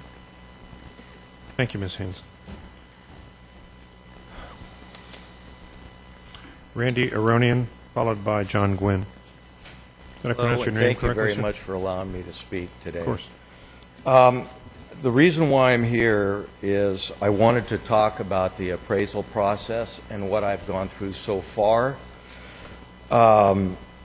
First of all, I was told that there was going to be no impact with my property. I'm over on McKinley and 99. I understood that. I got that. I didn't have any problems with that. And then I was told, well, there's going to be minimal impact, and I might lose 3 or 4 parking stalls. I've got about 60 parking stalls, so that was okay, too. So then, when this process started with me, I discussed this with the engineer, and I explained to him, first of all, that I get tractor-trailer rigs in, 70-foot-long tractor-trailer rigs, and because this whole process is being changed with my parking lot, they needed to make sure that I had room for these vehicles to get in and out of. The engineer understood that. However, when he conveyed his information to the appraiser, none of that was included. So the appraisal was done on an overhead view. No one ever came out to my property. The appraiser did, but the engineer never came out. No appraisal's ever done like that. I am now losing, according to, the appraiser, I'm losing 16 parking stalls. It's closer to about 30 parking stalls. I cannot get a tractor-trailer rig in. They did not use that in the appraisal. And when I discussed this with a gal that went over this whole process with me, this appraisal process, she assured me that she would get back to me within a week or two, and where are my customer cars, and my car is going to be parked during this whole, tearing up of my parking lot. What about my garbage cans that weren't even figured in on this whole appraisal? Well, she comes back about a week or 10 days later and tells me, we're going to give you $5,000. You go get your own appraisal. Well, that only scratches the surface. I'd need $25,000, $30,000 to do a proper appraisal. So my whole point to this is, why is this board, High-Speed Rail, doing this? I mean, me as a private citizen, I couldn't get away with this. There's no bank that would take an appraisal that was done on a overhead view. I don't understand how it is that you guys allow this to happen, and people like myself have to suffer because of it. I have to go out and get an attorney now to handle this because the haphazard appraisal that was given to me is wrong. You didn't include what you were supposed to include in the appraisal, and I got a real problem with that. I'm sure if it's happening to me, it's happening to thousands of other businesses out there. And I wish you'd really reconsider what you guys are doing, because what you're doing is wrong. This does not follow Proposition 1A according to that. And I mean, I'm just fed up with this whole process. Mr. Aronian, thank you for bringing this to our attention. I will tell you that there are certain things that have happened that we don't see as a board, and this is your opportunity to bring this to our attention, and people will follow. That's why I needed to come here and speak. I Well, I wanted you guys appreciate to you doing know what's going on and how this is being handled, because it's wrong. Okay, sir. It's totally wrong. We appreciate you coming. John Gwynn, followed by Bianca Rodriguez.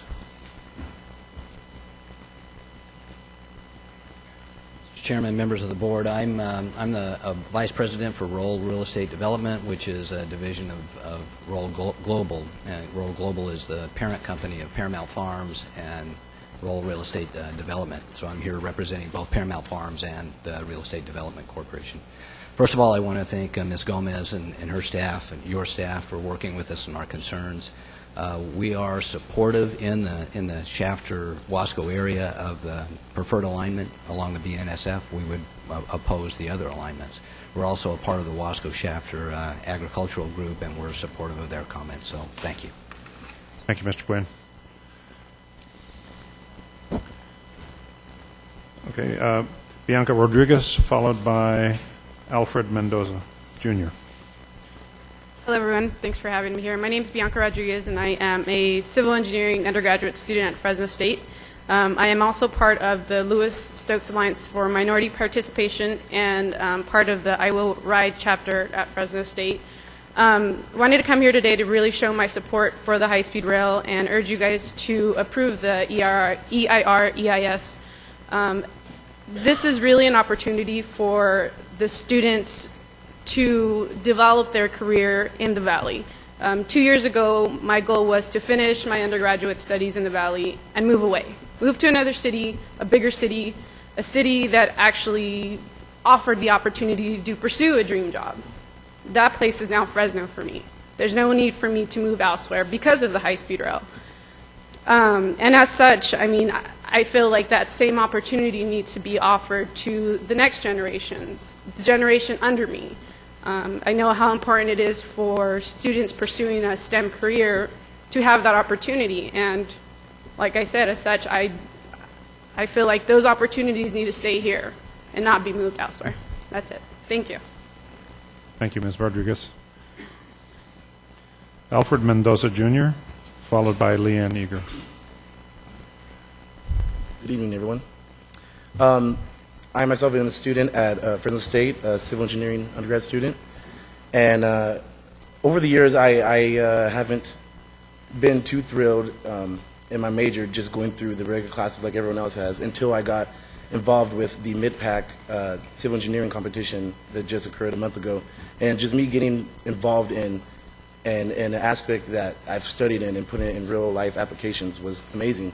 And I feel like bringing the high-speed rail here to the Valley can do that for many other students. This would be a better advantage for them to go out and actually take what they've studied and, like I said, put into real life applications and to find out, solve the problems that we're having here in the Valley. And I've looked into the technology that goes into this high-speed rail system. And I am just, like I said, a civil engineer, but there's hydraulics, there's electromagnetic fields that hold this thing together. There's we use wind pressure to help push it along and stuff. So it's very efficient and it's very well made. And just that alone, bringing those technologies here to the Valley that we don't have much of around. All I see so far is solar farms being put up, which is amazing still. But bringing that technology can maybe solve new problems. We can use that to develop new solutions for the other problems that we have here. And as has been brought up before, the younger generation can be excited, as I've been excited about seeing this and learning something to improve their hometown and where they're from. Because I feel it'd be amazing to develop engineers in the Valley as well as keep them here. And I feel like this would be a great stepping stone into the future like that. Thank you. Thank you. Leanne Eager, followed by Todd Turley. Good afternoon. Welcome back to Fresno. We're always glad to have you. Welcome, Director Selby.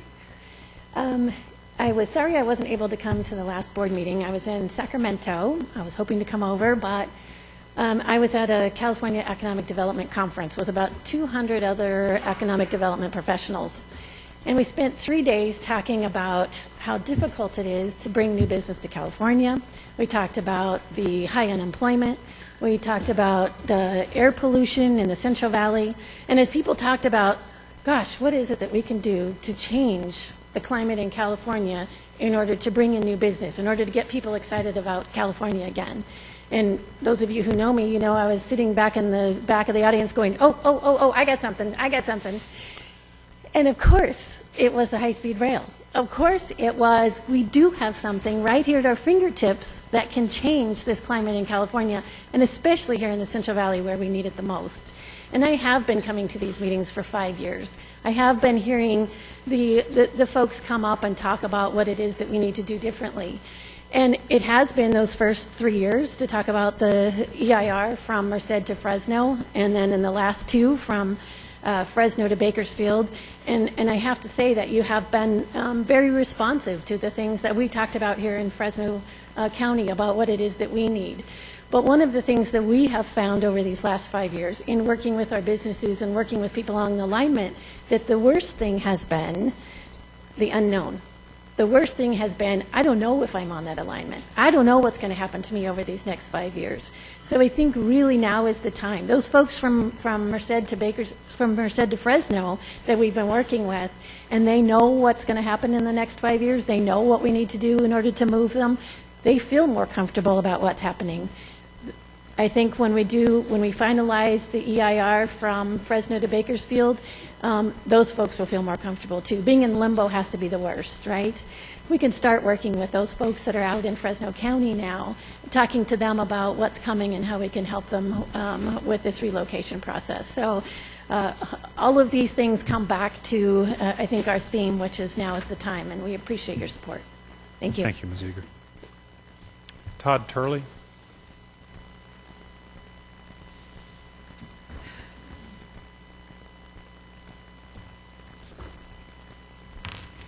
Good afternoon, Mr. Chairman. My name is Todd Turley. I'm here on behalf of South Valley Farms, an agricultural company in the Wasco area, where we farm almonds and pistachios, and we're also a member of the Wasco Shafter Agricultural Group. We appreciate the opportunity here to address this board, and especially appreciate the cooperation of your staff and their willingness to address our comments. We are here in support of the BNSF alignment, and particularly due to the fact that the BNSF alignment creates fewer remnant parcels for agricultural lands, which is a very important issue for agricultural companies in that area. Those remnant parcels really decrease the value of those leftover pieces, and for our company in particular, the bypass alternative would have created approximately 300 acres of those remnant parcels, whereas with the BNSF alignment creates 0. But there are other lands that are affected, and so we also appreciate the creation of the farmland consolidation program that will assist other landowners with those issues. Thank you. Thank you, Mr. Turley. We do have other speakers, and we'll continue, but we've been going for 2 hours. Our diligent court reporter is probably not the only one of us who would like a break, so why don't we take a break for 10 minutes. It's now 5 o'clock on the clock behind you. At 5:10, we're going to reconvene. So we'll be in recess for 10 minutes.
All right, if I could ask people to take their seats.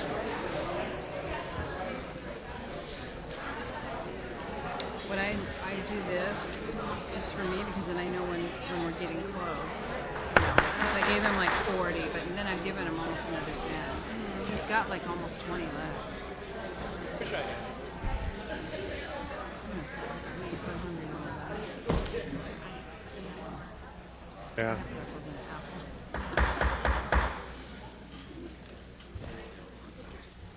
If I could ask people to take their seats. My wife would not be surprised that I said we'd return at 5:10 and it's 5:17. So this is, anyway, everybody was able to take a break. And we will continue with public comments. Let me just say, for those who may have arrived more recently, if you have not spoken, if you would like to address the board, please fill out a green speaker's request and hand it to the young woman who is seated but is about to stand up and wave. Thank you. Okay. So, okay. With that, we'll resume public comments. And first will be Lee Ayers, followed by Kathy Omachi. I hope I pronounced that correctly.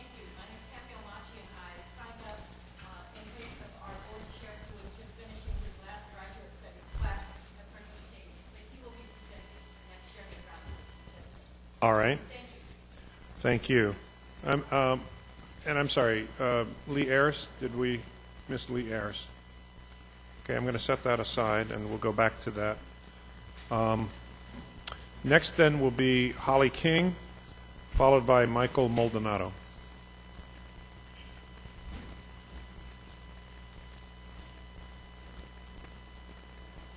Oh, I'm sorry. I think we...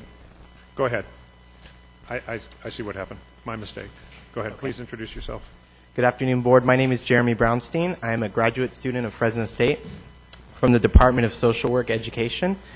I'm also a business owner in Fresno's Chinatown community, and I'm here today as the board chair of our Fresno Chinatown Revitalization Inc. nonprofit, representing the business owners and residents of not only the Fresno Chinatown community, but our friends and close members within the West Fresno community. And I want to comment on the 2014 EIR. The cultural resource section of the 2014 EIR does not highlight changes made. The body of the document stated it would highlight any changes from the 2012 EIR. There are no highlights within the cultural resource section. Our organization was not identified as a community resource, nor were we consulted. Given the opportunity for input, we feel that we were discarded, dismissed, barred from providing relevant, critical information and evidence of the cultural resources that may be destroyed by this project. The only mention and change was on the archaeological digs, including the items found, though even this section was not highlighted despite being an addition from the last EIR. These digs were organized, dictated, and funded by High Speed Rail. Our organization feels that these archaeological digs were a dog and pony show in an attempt to publicly save face in light of lack and regard for the impact of High Speed Rail on the historical and cultural resources within the Fresno Chinatown community and West Fresno. The 2014 EIR therefore sustained disregard for compliance with Federal Section 106 of the National Historic Preservation Act. The EIRs for 2011, 12, and now 14 have all been in noncompliance of Federal Section 106 of the NHPA. Board, we are not strangers to the authority and its representatives. In the past, we've hosted 2 community meetings in Chinatown with consultants from URS who were hired from HSR to organize the initial community meetings. Since those meetings, we've been left out of the conversation. We've received very little support with our concerns that have been voiced to the authority. We've held 2 community meetings in the last year as a platform to discuss these concerns. Our second meeting was on September 26th and was facilitated by our organization, hosted with representatives from HSR, EDR, and the City of Fresno. Those representatives failed to satisfy and answer the questions brought by our community. Yet another example of poor planning and the lack of adequate environmental reporting to assess impact. in addition to the lack of ability to respond to the concerns of our community. I invite the board and members of the public to view this meeting as it was published to YouTube and on our website. Based on our comments and our attempts to work with the authority, we cannot support this EIR. The EIR's cultural resource section is inadequate, incomplete, and in non-compliance with Section 106. Thus, it cannot be supported for acceptance. Thank you. Well, thank you, Mr. Brownstein. Those are pretty serious issues, and I'll look forward to the staff addressing those tomorrow. So, thank you. Holly King, good afternoon. Good afternoon. Thank you, Chairman Richard and Board of Directors. I'm here representing the Wasco Shafter Agricultural Group. It's a consortium of agricultural entities and organizations. There's 126 entities in our organization, and we are all in the Wasco and Shafter area. I'd like, on behalf of the agricultural group, like to express our support for your selection of the BNSF as the preferred alternative in our area.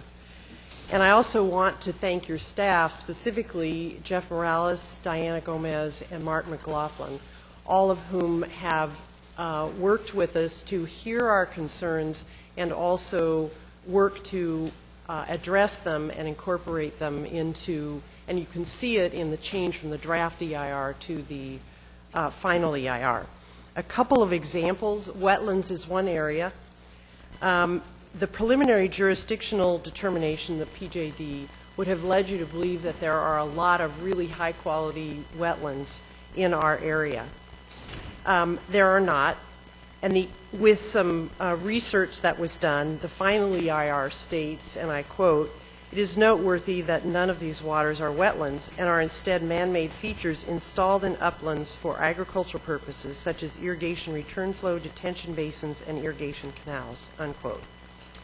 This further research that was done pointed to the fact that the bypass was not the preferred alternative when it came to wetlands, and it was a deciding factor. So that was really important to us. So we appreciated the consideration. Setbacks is another example. When we started this many years ago, we were concerned about not only is the right-of-way a challenge for us because we lose ground in production there, but also we think it's 40 feet. The Madera settlement's smaller than that, but that setback be considered in this process. And with your settlement with Madera, you have done that, and we appreciate that, that loss is recognized. The last one I want to mention is bees and pollination. It's a huge issue for us. We grow almonds, and without bees, we wouldn't have any almonds. And you have set up a research fund that will further explore the impacts of high-speed rail on wind, noise, and dust, and we appreciate that as well. I just want to say that the agricultural group, many of us have property on both alignments. So we looked at them. We're going to lose some of our ground either way. And in our personal analysis, which we've discussed with staff, the BNSF alignment is far superior for many reasons stated previously. Less impact on prime agricultural and Williamson Act ground, reduced cost to redesign irrigation systems, less cost to relocate oil and gas wells, less remnant parcels, and fewer road closures. And the list goes on. So we are definitely in support of certification of the AIR with the BNSF alignment. Thank you. Thank you, Ms. King. Michael Maldonado, followed by Anita Solis. Mr. Chairman and the board, thank you very much for taking our comments. I appreciate it. My name is Michael Maldonado. I'm simply a citizen from born and raised in Visalia, California. I now own a home in Tulare, California, is where I reside now. My comment, we have an amazing opportunity to bring high-speed rail to our valley, and I would just like to say the sooner the better. Many of our residents, including myself, visit both the Sacramento and Los Angeles areas, and this would be the perfect opportunity to park our cars and ride the rails. The need for the many outweigh the need for the few, and those landowners that will have the rail line on a portion of their land will be financially compensated. High-speed rail will reduce highway traffic. High-speed rail should have been done years ago, so let's not miss this opportunity now to bring more desperately needed jobs to our valley and bring a state-of-the-art transportation system. Some are just afraid of change. Don't let those few scare us away from progress. I hope you move forward with the high-speed rail without further delay. Thank you. Thank you, sir. Anita Solis, followed by Karen Stout.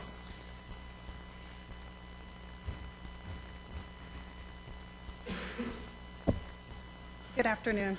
I'm a resident from Bakersfield, California, and I'm here representing myself as a mother of a valley fever patient. Obviously, it seems to be ignored. Valley fever is truly can be a terrible disease. My son, he contracted a valley fever. It's in the lining of his brain. Now he contracted another brain infection, hydrocephalus. So medical bills have been piling up. Fortunately, I didn't have the time to get itemized bills since 2007 in order to present this for you. Just one hospital stay was $500,000 actually, $500,000. In order for me to take care of him, I would need to stop working. But with him having private insurance, we're not eligible for government programs. Okay, so this impacts everybody. So on that note, I want to go on to the financial effects this will have. It's not discriminated. It is in the ground, the spores. Yeah, you could put respirators on, or however you deem seem to fit. But you're not looking at the total impact of this. His medicines alone, the oral medicine, is $9,222 a month, and he's on it for the rest of his life. Okay. Here we have cases that actually about almost doubled. Bakersfield did the West Side Parkway. It's 4.25 miles. And during that highway project, valley fever spiked up again almost in half. Okay, so during the 4-year project, it went up tremendously. We have prisons affected. Okay, taxpayers, it affects taxpayers. So if you're going to have a job, it's going to affect you, anyone. An inmate was awarded over $400,000 because he contracted valley fever. So not only is he getting awarded for this, we're also paying for his stay in prison. Okay, so the case, he contracted this back in 2003. He was awarded this last year, and that was at the Taft Correctional Institute. So I'm asking you to really consider what affects it. Yeah, it'll produce jobs. Yes, it will do this and that. Okay, the economy, but how is it going to affect the economy on the other side, financially? Maybe you haven't been affected by it as Bakersfield has, but it is out there and it needs to be addressed instead of ignored. Thank you. Thank you, Ms. Solis. Karen Stout, followed by Kevin Dayton. Yes, my name is Karen J. Stout, and I live in Kings County, and I'm a member of CAHSRA. This whole meeting is a farce. Tomorrow you have scheduled to vote for the certification of the CEQA section of this final EIR. I surmise you scheduled this at the release on Good Friday. You show by this to the public that you have very little regard and little value for our public comments. This seems to be business as usual for you. I realize a few of you board members are new. I have been actively trying to educate myself on this project for 3 years. I've seen your board change a number of times. The public has been trying to inform the board of agricultural concerns for these 3 years. Just when we get you informed, you change on us. I wish you new board members hope you are just as diligent as us in trying to learn this proposed project. I wouldn't be surprised if you find a number of things just not right with this project. Like, why is this project south of the city of Fresno taking off, going through farms and dairies, bisecting properties diagonally? What an operational nightmare for farmers. Why isn't the alignment along a major freeway or highway, like Proposition 1A says it's supposed to be? I would like to know a good reason why, and I think you should find out too. I've heard that it takes a long time to turn something that's going very, very fast. Well, I would say that I don't know why you are even creating a greenfield project in this area. Too bad this project wasn't planned by collaboration of local governments. I'm afraid the high-speed rail staff just plain lies to the board about how different local governments like Kings County and the city of Bakersfield agree with your plans. You as a board get staff reports that everything is just fine with these local leaders.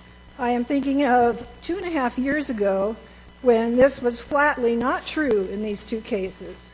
The High-Speed Rail Authority never collaborated with Kings County, and the city of Bakersfield tried to come to an agreement with you through meetings early on in planning of these alignments. Excuse me.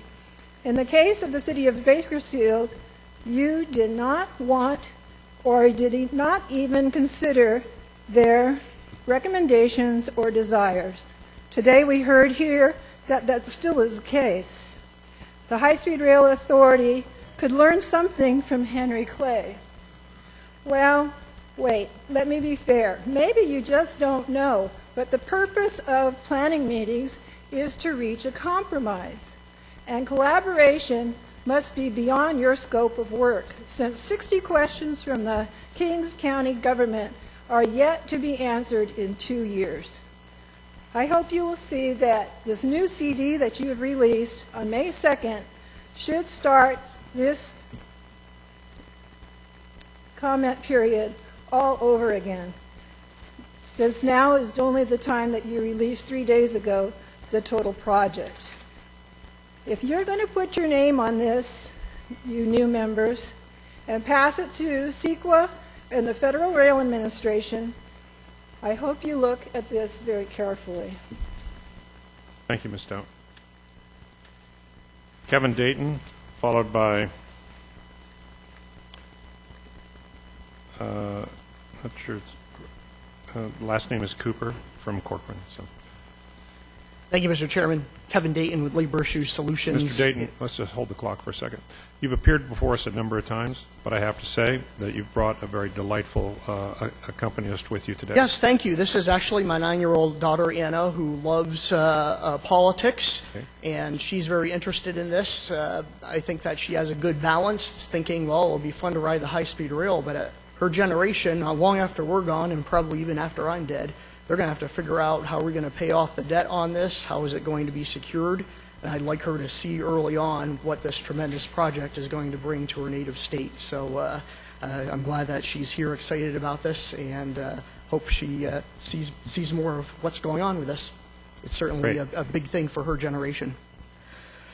I have comments about a few things. First, I agree with earlier comments about the Fresno Chinatown not really being addressed much.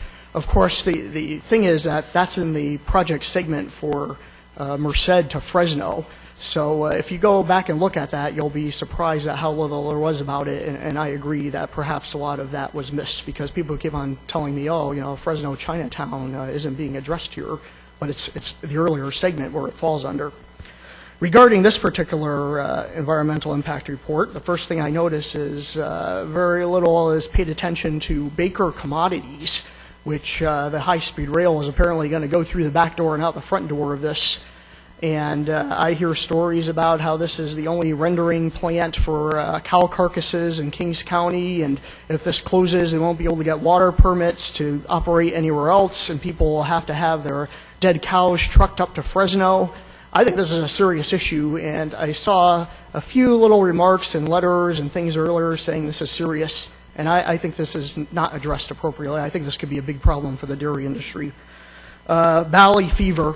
I know in the late 1990s, early 2000s, when all the natural gas power plants were built with project labor agreements, I found out that a lot of those union workers had come in from out of the area because they all got valley fever, and there were several news stories about that.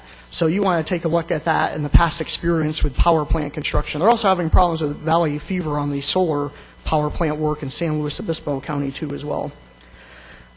Moving beyond that, I'd like to discuss the Memorandum of Understanding with the San Joaquin Valley Air Pollution Control District. I'm uncomfortable with this because there seems to be very little accountability. Apparently there's going to be $35 million given to the control district, and they're going to do something to make net zero emissions. And we hear from the CEO that there's going to be 5,000 trees planted, there's going to be buying of new tractors. In the report you sent to the legislature about greenhouse gas emissions, it talks about buying new school buses, buying new irrigation pumps. It sounds dangerously like a slush fund, and I think you really need to start bringing to the public more specifics about, first of all, where is this money going to be coming from, and I wonder if this is going to be coming from the cap and trade disadvantaged community fund. It'd be good to know where this money is coming from. In addition, much more specifics on how it's going to be spent. I think the idea of buying school buses for school districts from the California High-Speed Rail Authority, the public is going to say, well, wait a minute, I didn't really think when I was authorizing borrowing money for high-speed rail, I was going to start buying school buses for school districts. A lot more needs to be known about this. I think it might be a good idea to postpone that memorandum of understanding vote until the public gets more of an idea of where's the money coming from and where is it going. Thank you. Thank you, Mr. Dayton. On the Baker Commodities thing, my understanding from staff was that we have addressed those issues, so I want to make sure that that I've actually stood outside Baker Commodities, and I know how important it is to the ecosystem of the dairy industry in the southern part of the San Joaquin Valley. I really apologize because I'm just unable to correctly read this person's first name, but the middle initial is G and the last name is Cooper, and they're from Corcoran. What is your first name, sir? Gregory. Boy, I apologize, Mr. Cooper. I'm the one who should apologize. My handwriting's terrible. My name is Greg Cooper. I appreciate the opportunity to speak here. My brother's going to speak after me. Basically, we have 300-acre ranch south of Corcoran, between Avenue 144, right along Highway 43. I can start off by saying this. Had you intended to ruin our ranch and put us out of business, you could have not done a better job. And I mean that seriously and humorously too. Basically, there's a whole lot of things. They're closing the busy intersection of 144, routing the traffic back through the ranch, putting in a massive overpass where our shop, office, and one of our homes is. Will all be taken out. Then the track comes through the middle of the ranch, crosses 8 pipelines, comes within 100 feet of my brother's house, about a quarter mile from mine. The costs on this, from your standpoint, are massive. I'm not sure they're addressed in the EI report or not. I apologize for not reading that part of it. This is our sole source of income. The ranch has been in the family since 1955, third generation. We sent letters in explaining more of this stuff. I don't know what else to say. I just wish maybe there was a little time to reconsider it. I think I actually voted for this thing, believe it or not, but I thought it would be over on I-5 and it'd be something I wouldn't have to worry about. Well, that doesn't seem to be the case. I'll let my brother, I'm sure, can add more to this, but I do appreciate the opportunity to speak. Thank you. Thank you, Mr. Cooper. And our next speaker is Tim Cooper, followed by Sonny Barger.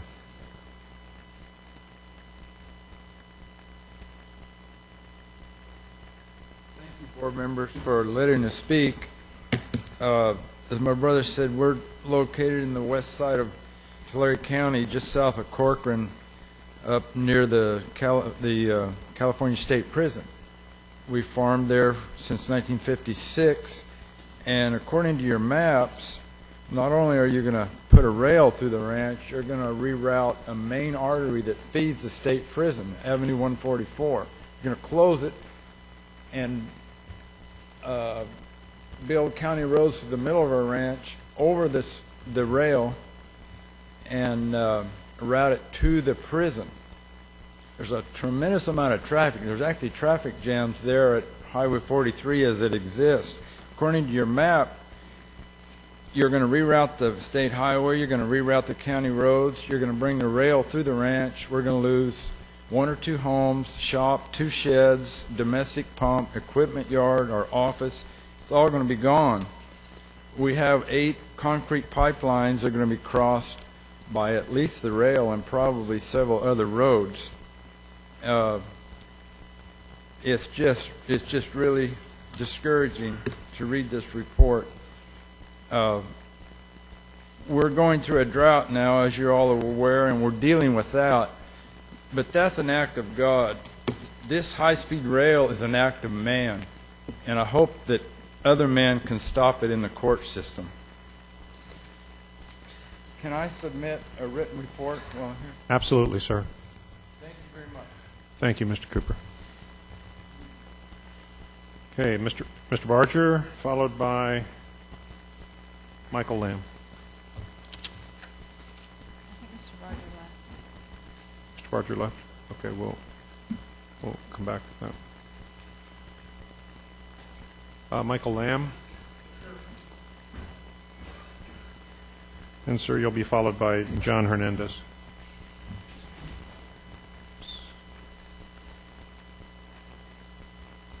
Good afternoon. Good evening. Here we are again. Mr. Richards, Tom Richard. I see you guys all the time. You're the folks. You haven't been around that much. But every single one of these meetings, except for a scant few, I've been to these voicing my displeasure for this. And every time I tell you what's wrong, and every time you go, yeah, and every time we schedule another meeting, and this is just an exercise in futility, I'm afraid. I'm here to express my opposition to high-speed rail. The cost, the current cost, you're right, people voted for Prop 1A, it was a great thing, we were going to do this. The current cost is well over 10 times your original bid that the voters approved. I would think that alone would cause you some pause. I make my living, I'm retired from a couple of jobs, but I make my living now as a substitute teacher. I substitute teach almost every day in Kings County. And as a teacher, one of the biggest issues that I have is respiratory illness with children. I mean, these kids run around here they've got their inhalers, the office has their inhalers for them. They have all kinds of things going on. And this air pollution, and they talk about Kings County having some of the worst air pollution in the state, more than Los Angeles, for goodness sakes. This air pollution causes many, many children to lose many, many school hours and days on a fairly consistent basis. That, folks, ladies and gentlemen, is a disservice to the children. Your plan calls for moving 30 million cubic yards of dirt. Do you have any idea how big of a dust cloud you're going to have? 30 million cubic yards of dirt, not counting the trucks going back and forth, the pollution from the trucks, and this and that. I mean, you got to think about this. Your plan also calls, your original plan, your 1A plan, LA to San Francisco in 2 hours and 40 minutes. Wonderful. No stops. Who wants to go get on a train in LA and get off of San Francisco? I bet nobody. I've come to these meetings. I've come to these meetings in Corcoran. I came to the meetings in Hanford. I went to Sacramento to the meetings. I've been to the meetings so often it's incredible. I should get money back from my travel for these meetings that I've attended. And every time I do this, you sit up there and you shake your head yes, and I shake my head no, and you just go on and thank you for your time. Then you're down the road, and that's it. The last 6 minutes, I would like to implore you, please, have some have some reality here. Don't build this boondoggle. Once again, thank you. Hopefully I won't see you again, but you never can tell. You're probably scheduled on the meeting, and I'll see you again, and we'll go to wherever the meeting is. Thank you. Thank you, Mr. Lamb. John Hernandez, followed by Sherilyn Smith. Thank you, Chairman Richards. I'm John Hernandez. I'm the former CEO of the Central California Hispanic Chamber of Commerce. And I'd like to urge the Rail Authority to consider the feedback you're getting back today from Kings County and other parts of the state, address those issues and move forward. I think that's what we need to do as a state. California is in a global competition. We are the leader in the United States, whether it be with Silicon Valley, whether it be with our agriculture, whether it be with our dairy business, or whether it be with high-speed rail. We need to secure our place in history. Building this project will connect our region to other regions. It will create jobs. And on top of that, there's going to be a revisit of our entire water system at the same time, which is long overdue. These things need to be done together and in cooperation, because this project and the water projects that are coming are critical to this state. I'd strongly urge you to also consider the small businesses that are in this district. As former CEO of the Chamber, I'm very concerned about some of our former members of the Chamber, because I'm no longer the CEO, about many of their properties being undervalued because they are underwater. I think that needs to be in some way, shape, or form addressed by this board and this Rail Authority. Also, we need to make sure that we're meeting our goals. For a long time, I spent time on this project fighting for the small business participation goals, fighting for small businesses being considered, fighting for people locally being hired at the same time. I think it's critical that we deliver on that promise. And we will hold you accountable as small business owners and small business people, because it's imperative that we make sure we have an open line of communication with the Rail Authority. I do want to congratulate Diane Gomez and Jeff Morales for the participation and the communication that has happened in the past and has happened now. I do believe, though, that that communication needs to be clearer and more concise as this particular project is decided on and hardened. I think Leanne Eager presented that very, very eloquently when she said that the distrust, I think, that was up in Merced, once we came to an agreement, things improved. I think you're going to see the same here. But I want to urge you to please listen to Kings County and their concerns. They have valid concerns, but at the same time, we do need to address them and move forward. So thank you. I'd urge approval of this EIR after addressing some of these concerns tomorrow. Thank you. Mr. Hernandez, thank you very much. Sherilyn Smith, followed by Jerry Fagundes.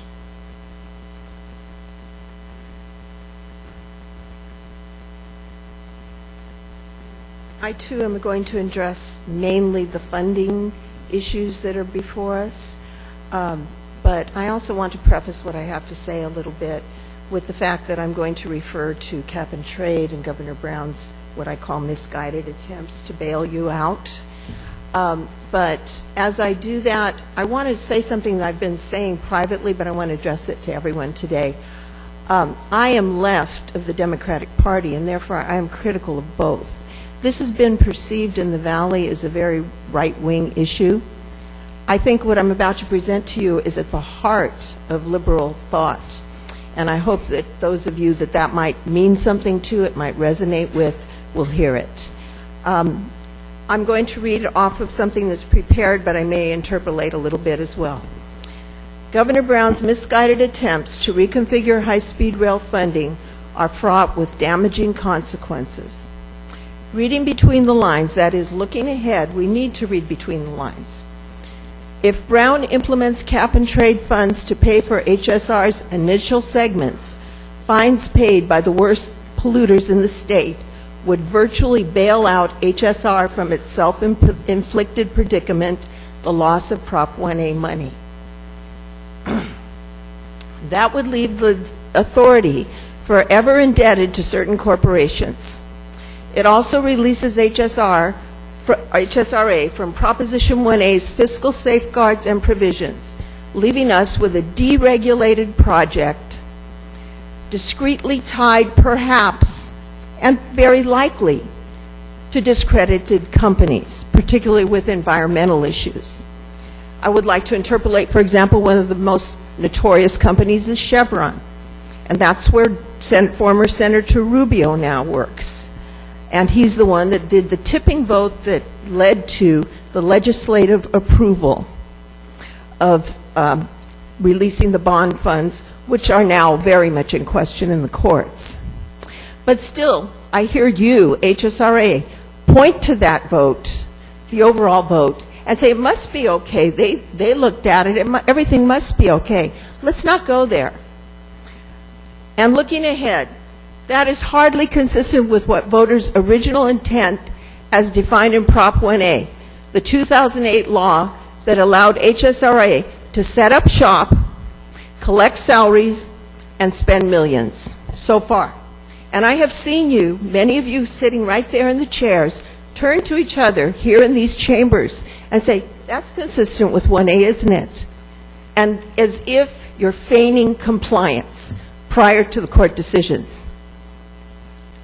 And why? So you have a consultant that has to have a consultant, and that's how you're spending your money so far? Moreover, Cap and Trade would be funding a project identified by the State Legislative Analyst Office as a net polluter for 30 years. Note that environmental groups have been challenging Brown all along for irregularities with Cap and Trade allocations. If Cap and Trade jumpstarts HSR, Brown's rainy day fund could become a safety net for the project, extending the bailout indefinitely. Attempts to salvage this botched project would have insidious effects on our state economy for generations to come. Thank you, Ms. Smith.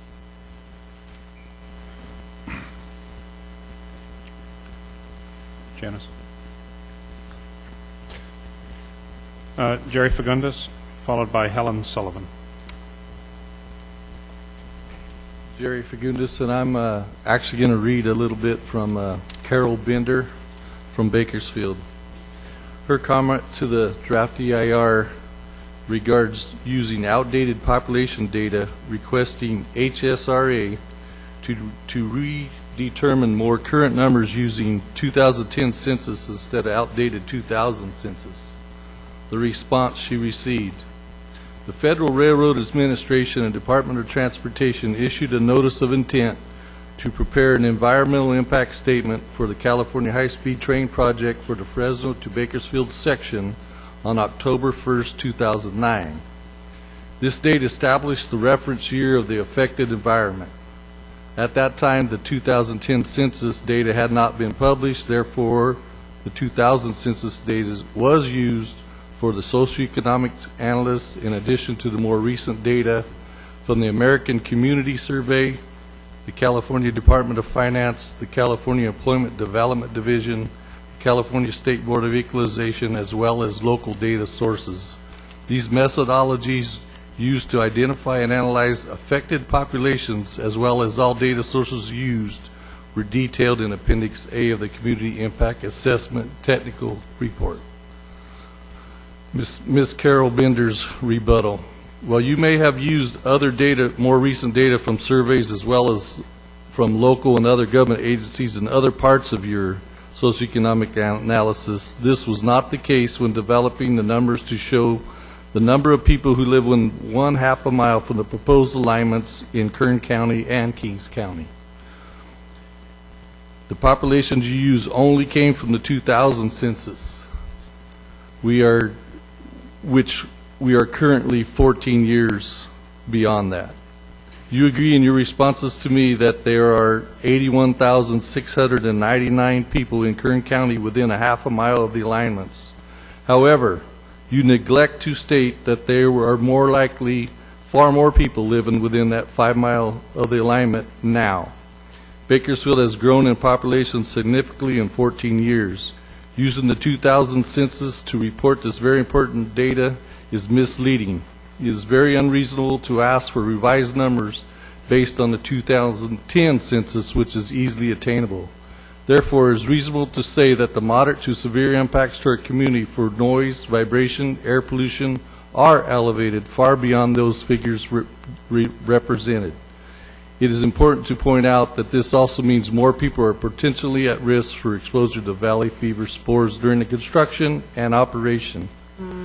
And my little comment is, I don't know how many of you have got to read part of this, but this is letters inadvertently omitted from volumes 4 and 5. Just came out last Friday. They're not doing their job. Thank you. Thank you, Mr. Fagundes. Helen Sullivan, followed by Tate Hill.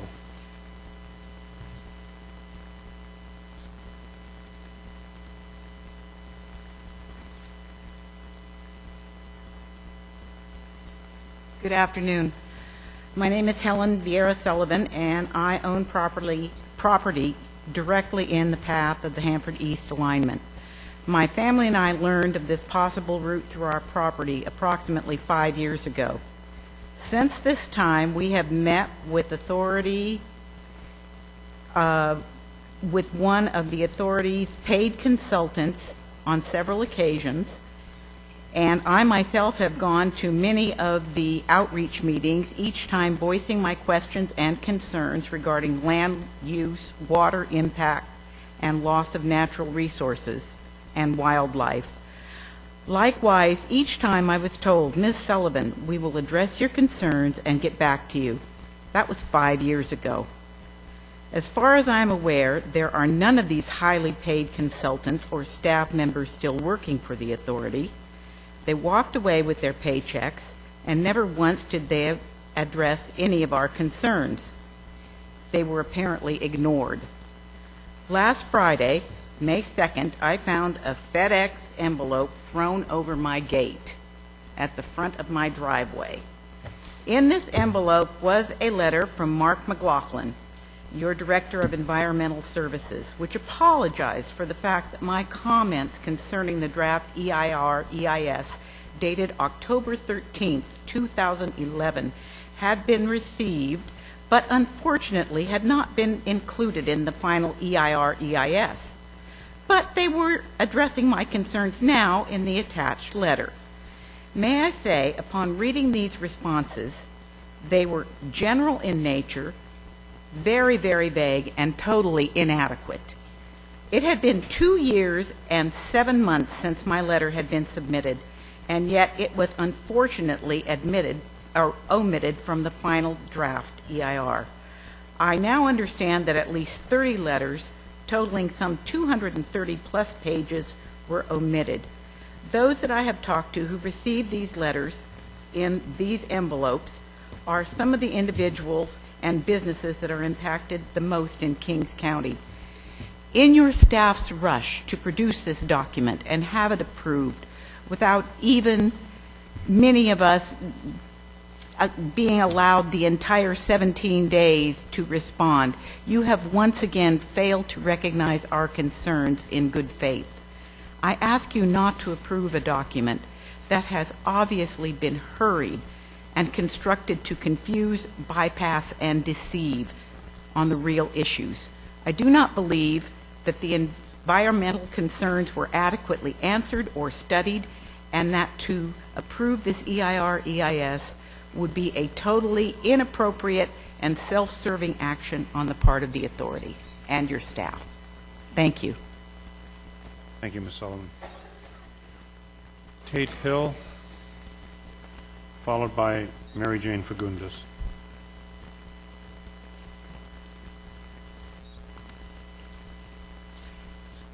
Thank you, Board. My name is Tate Hill. I'm the president of the Fresno Metro Black Chamber of Commerce, and our organization has been a supporter of the high-speed rail project early on.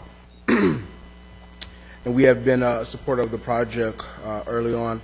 I did just want to express, I believe, some concerns about the level of engagement with small minority businesses and how the Rail Authority could be more effective in doing that. Just to reiterate some points I think that have already been previously expressed about more concise and frequent communication about contract opportunities and the details, particularly some of the small business program components that support small and diverse businesses.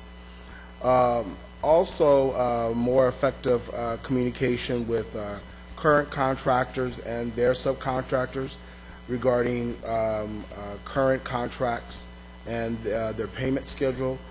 I'm aware of some challenges that contractors have had as it relates to current projects that they're working on and as it relates to the payment. One of the things I think we agreed upon that was a critical part of the project, we've been able to assist participation for the small and diverse business was around prompt payment, and that, from my understanding, has been a challenge of the authority. I think being able to effectively communicate some of those challenges would assist those small businesses in understanding that process. Also, again, I want to say I think the level of engagement of small and diverse businesses is important. Appreciated the informational session that you all provided down in Visalia a couple of weeks ago. You saw there was a lot of interest within that community to learn more about the project as it moves forward, and we definitely want to assist the Rail Authority in being able to do that level of engagement within that community. So, thank you. Thank you, Mr. Hill. Ms. Fagundes, followed by Maureen Fukuda. Mary Jane Fagundes, 9785 Ponderosa, Hanford, California. I still remember when I first attended a high-speed rail meeting hearing in Bakersfield, spring of 2011. Both the Army Corps of Engineers as well as the EPA spoke and had previously sent written letters from their organizations explaining that you could not just draw one line in the sand and just study that and come to a selection, that you needed other comparisons. But you, all on your thrones, looked at each other and within less than 20 seconds took what I guess you would call a vote and made the statement that no, you didn't need to do any more than what you had done and you were doing, and that was just how it was. I could not then nor now believe what I'd heard. Was this what it meant to be part of a democratic society? But this is the same answer or arrogance I have witnessed over and over and over again with California high-speed rail. You believe that you are above the law, but actually you believe that you are the law with a governor's blessing, and that's all that's required. Let me summarize some things for your alleged transparent agency. Number one, you plan to electrify your train someday, and a recent question was asked of the powers that be in the electric business, and the sheer mention of the question about high-speed rail, this power laughed hysterically. Enough said. Number two, you think you can move businesses or their physical buildings to other parts of some parcels with no permits. Really? I can't even put a fence up without a permit. Number three, you think you can build overpasses going through or right above or right below power lines? No problem. Sorry, Mr. Dan Richard, but just because you were involved with a utility company at one time doesn't mean that they owe you one. You think you can bring in and use huge cranes and equipment such to build your track within 50 to 75 feet of our front door, and that you don't need to do any mitigation. That's really interesting to me. You're paying maybe 30 to 50 cents on the dollar at most of what businesses and landowners' property is worth through the alleged current market value, and paying for this property with what? Money? What money? Number six, you are paying the homeless upwards of $50,000 apiece to relocate them from their current lifestyle, motel lifestyle. I guess it's better to be homeless. They will be justly compensated more than some landowners and businesses, minority or otherwise. You also probably read the 4,800 plus pages of the revised EIR and public comments and high-speed rail, the answers. Oh, yeah, and the additional 236 pages of letters that were inadvertently admitted that you posted Friday, May 2nd. Have you read all of them? I didn't think so. So now for my question. From the EIR, there are to be approximately 9 million cubic yards of dirt to be moved from where? And more than 500,000 truckloads, and probably it'll take a year or more to move this dirt at 8 hours a day. At approximately 25 million miles driven by these trucks on a guesstimated average of a 25-mile trip one way. Maybe less, but probably more. Knowing high-speed rail will probably keep changing where it has to get its dirt because they got to find somebody that they can buy it from. And then they're going to expend approximately 3.5 million gallons of diesel. So how does this factor into greenhouse emissions, plus or minus, valley fever, and no reimbursement for damages to our roads, or the policing of them, or the safety to all of those who travel those roads? Ms. Fagundes, I'm going to have to ask you to... Well, I'm almost finished. Just as a reminder, that justice will prevail. Perhaps not in my time, but in God's time, like good over evil. God bless America, but perhaps it should be God save us from high-speed rail and their presumption of power, greed, arrogance, and flippant disregard, especially for the American citizens in Kings County. And for all you new people out there, just so you know, vegans are not okay in Kings County. Next is Maureen Fukuda, followed by Ross Browning. And let me just say that after Mr. Browning, I don't have any more speaker cards. So, hold on one second, Ms. Fukuda. Are there speaker cards outside? Aha. Hi, Ms. Fukuda. Sure. Okay, great. Yeah. Mr. Morales wanted me to remind you, and he was quite appropriate in suggesting this, we will be here till at least 7:30 to accommodate people who would come in after work. So I'll just make this request for speaker cards at various intervals, but this is what I have right now. Ms. Fukuda, nice to see you again. Good evening. My name is Maureen Fukuda, 895 Laura Lane, Hanford, California, and I have provided a written comment from my son, Aaron Fukuda, who could not be here tonight. He's at a water board meeting in Monterey. So he has no control over what I have to say. It's very short. I know he might be a burr in your saddle, but I'm pretty proud of him. Anyway, I'm addressing two items. One is the EIR, and the other is mitigation. The EIR, it's available here. It's set to be approved tomorrow. And as you can see, it's rather daunting. I am not a technophile. I don't use computers very well. So I have to go to the library. And when I went to the library, they said, oh, there's so many. You may have to go down to the basement. Well, they had put it on a cart, and they rolled it out all, I think, 10 binders and 10 folders. And what I found quite interesting was that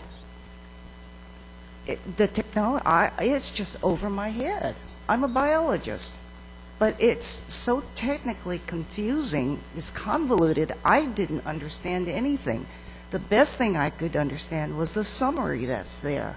And I found it quite interesting that it is provided in English and Spanish, but the rest of the document is not. So I found that quite interesting. But it is rather daunting, and it takes a long time to read. And I'm reading a book by Mr. LaSalle over here, and it's about the immigrants that came to Oregon. And I told him that if I were on that wagon train, I probably would have died like the Donner Pass people, because it's just too much. This is just too much to handle. Anyway, it does provide due diligence on your part, however, because it is there. Is it usable to the common person? I doubt it.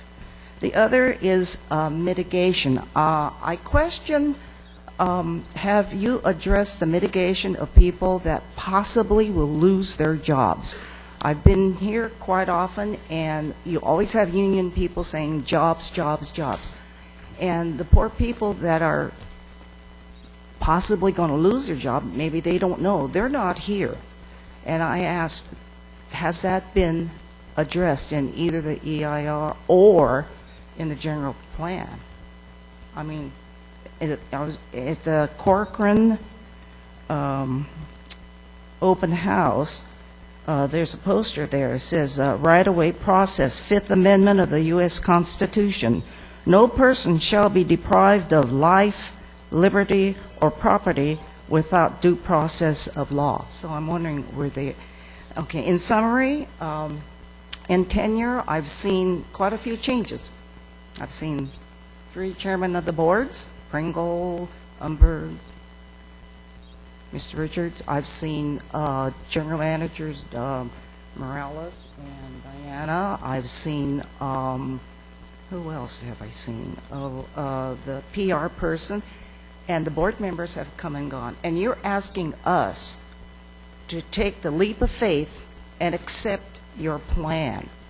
It's like, Mr. Morales, you probably would appreciate this. You expect us to jump off the cliff like lemmings. This is wonderful. You paint a beautiful picture. There's a dark side.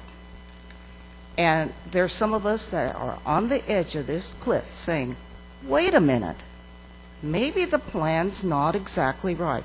I don't want to take that leap of faith. And I hope the board members, the people that have just come on board, has read that and understand it, and in good faith, make your vote. But it must be in good faith. If you have read it, understood it, and know what you're voting for. Have a good evening. Thank you, Ms. Fukuda. Ms. Fukuda, I have to say, it would have pained me to be one of your students. I think it would have been a terrifying but learning experience. Ross Browning, followed by, it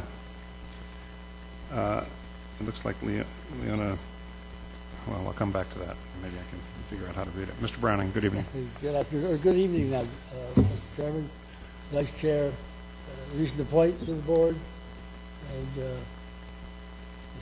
and also members of the board that aren't here today. My name is Ross Browning, and I promise... Mr. Browning, Mr. Scott says he can't hear you, so... Mr. Scott says he can't hear me? He says he can't hear you. All right, here we go. You'll have to take what I said on faith. How's this, any better? That's better. Thank you. I promised myself I would never do this again. Take what I had prepared, pitch it on the side, and come up with something new. I thought I'd never be given the opportunity after Jeff Abercrombie left. Jeff could provide me with information all day long. But Ms. Gomez did him one better today. I want to talk to you about something that when I heard Ms. Gomez say it, my mouth just dropped open. And that is when she talked about what happened, why I-5 is not a good choice, and why Highway 99 was not a good choice, and some of the technical means and the points and all that. My point that I'm getting to is the purpose of this is to discuss what's in that document. The purpose of this meeting is to discuss what our concerns were and how they were not answered. Ms. Gomez brought up brand new information today. I have not seen that, not heard it, not done anything. I can't possibly comment on it. I've got to have time to weigh over, first of all, I've got to have time to get what she said, and then weigh it over and decide what to do with it. I don't think that this is a proper course. I don't believe that you people should vote on this tomorrow to approve it. I can challenge any one of you right now that you don't know, even begin to know what's in that document, let alone the new information that Ms. Gomez provided.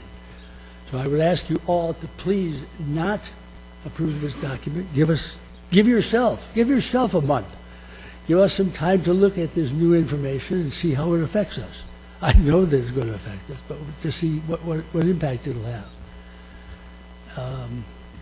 Other than that, thank you very much.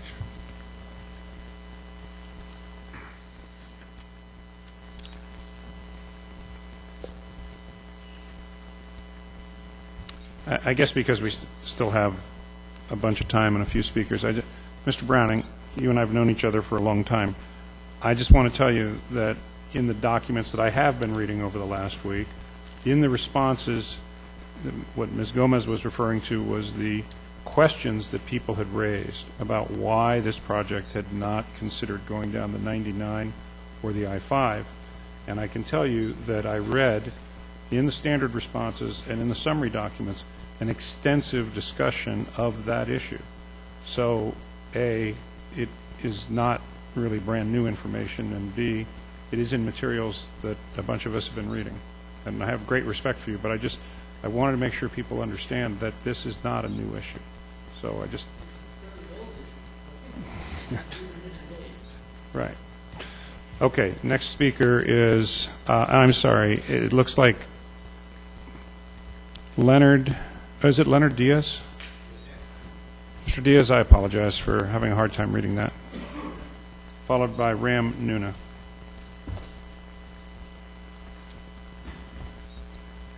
Good afternoon. My name is Leonard Diaz. I am the school board president of the CAHSRA Union School District. The alignment that you guys are looking at is less than a half mile from our physical school site, going right down the middle of our district. I would ask that you guys give more time for this EIR to be responded to. This was sent out during our Easter break and given to the school at a time when we're right now implementing brand new testing for students and getting ready for the end of the school year. And then asked to, now let's review this, make sure it's okay with you guys, and let us know what you think. Well, that's really very difficult to do. No one, last time we were approached by anybody from the high-speed rail to come to our school site was probably back in 2011. I have yet seen any of the people here come to a school board meeting to explain, hey, this is where we're going, this is how it's happening, and yet we're asked to go through this whole report, which is not very small at all, and read through it and make sure it's okay, and yet you're going to vote on it tomorrow. We ask that you please postpone this. Let people have time to digest what you have. I've heard several people talk about the payments and all that stuff like that. I've been on the school board for 13 and a half years, and I've dealt with state payments in different projects. We've had a water project going on since 2005. What we had to jump through for our EIR report for a 2-mile segment is nothing compared to what I've been seeing here.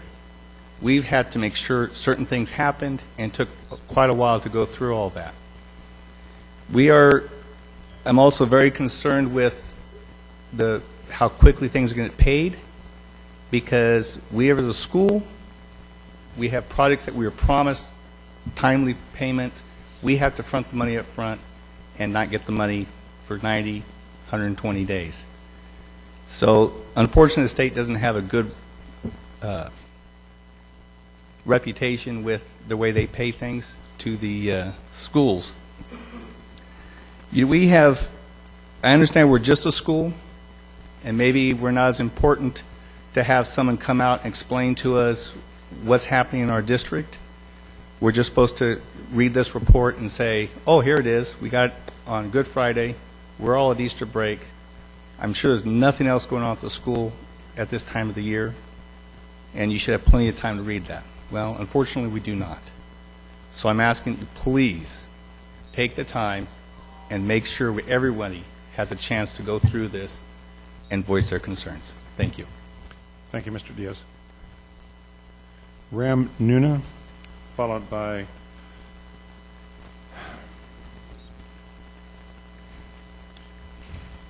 I'll get to that. Mr. Nuna. Good evening. My name is Ram Nuna. I'm the Dean of the Lyles College of Engineering here at Fresno State. As a university, we are really excited about the technical and professional opportunities that a project like this brings to our students and graduates. We believe that we need to be prepared as a university to educate the next generation workforce that will be needed to continue to build and design this complex system over the next many years. We've already begun offering workshops and courses to our students, and we expect to continue this in the future.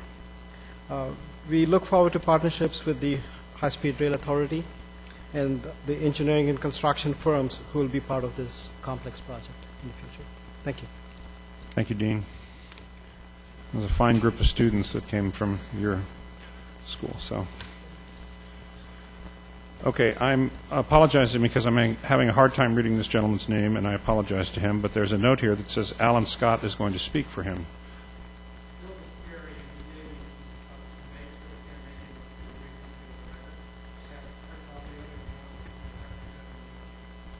Well, first of all, Mr. Scott, why don't you come forward, because you're the next speaker anyway. And I would say if you could submit Mr. Descari's information to us for the staff, we will have that.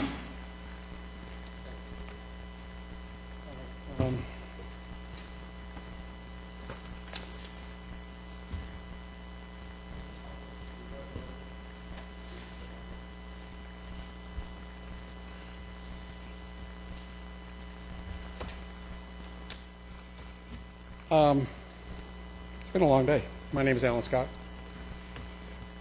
proud citizen of Kings County. Been doing this since June of 2011. And I was handed a note a little while ago. It's very interesting. The word negligible seems to be throughout the EIR-EIS. And I will just say this to digress a second. This is the product of the last 5 days with myself, Frank Oliveira, and Carol Bender, just on Valley Fever. I have forgotten my remarks because I was involved with all this stuff. So what I'll be talking about is what I will make up as I go along, and I'm pretty good at that. So anyway, the definition of the word negligible out of the Webster Dictionary is interesting. Negligible, so small as to be neglected or disregarded. I have an issue with that because you've been hearing about Valley Fever. I know for a fact, and I met with him last Thursday, the county medical officer for Kings County. And shortly thereafter, my contacts in Bakersfield had met with the county, I believe the city or the county, one or the other, medical officer, and they both have submitted letters to the FRA specifically addressing Valley Fever. You have heard comments about millions of cubic yards, tons of aggregate, so on and so forth, and somewhere over 650,000 trucks going to be moving around, and you're going to pay $35 million to the Air Board, supposedly, that's at general number 8, and you're going to say that by making that payment, the Air Board is going to be able to mitigate. Well, I'm sorry, when I drive down the road and I kick up the dust, that $35 million is not going to do a damn thing for the particulates in the air. Am I done already? No, sir, you got another minute. And what's happening is you're fooling yourself. You've got trucks going all over the place, and you've got particulates in the air that are staying there. And you're saying a $35 million payment or some type of payment is going to mitigate that? Well, I go back to Mr. Diaz. My wife works at a school, and the train is going near her. She's got 300 and some odd kids. They're outside. And guess what they have? As someone said earlier, I believe it was a young lady, she's gone now. She's got a medical bill of $9,000 a month? Something like that? Bottom line is, you're telling me that money mitigates this pollution? I want to know where in the EIS, EIR, mostly in the EIS, where you have really, really done a comprehensive study on Valley Fever. I think not, because I've read too much of it, and I'm actually probably should go back to drinking, because this is absolutely unsatisfactory.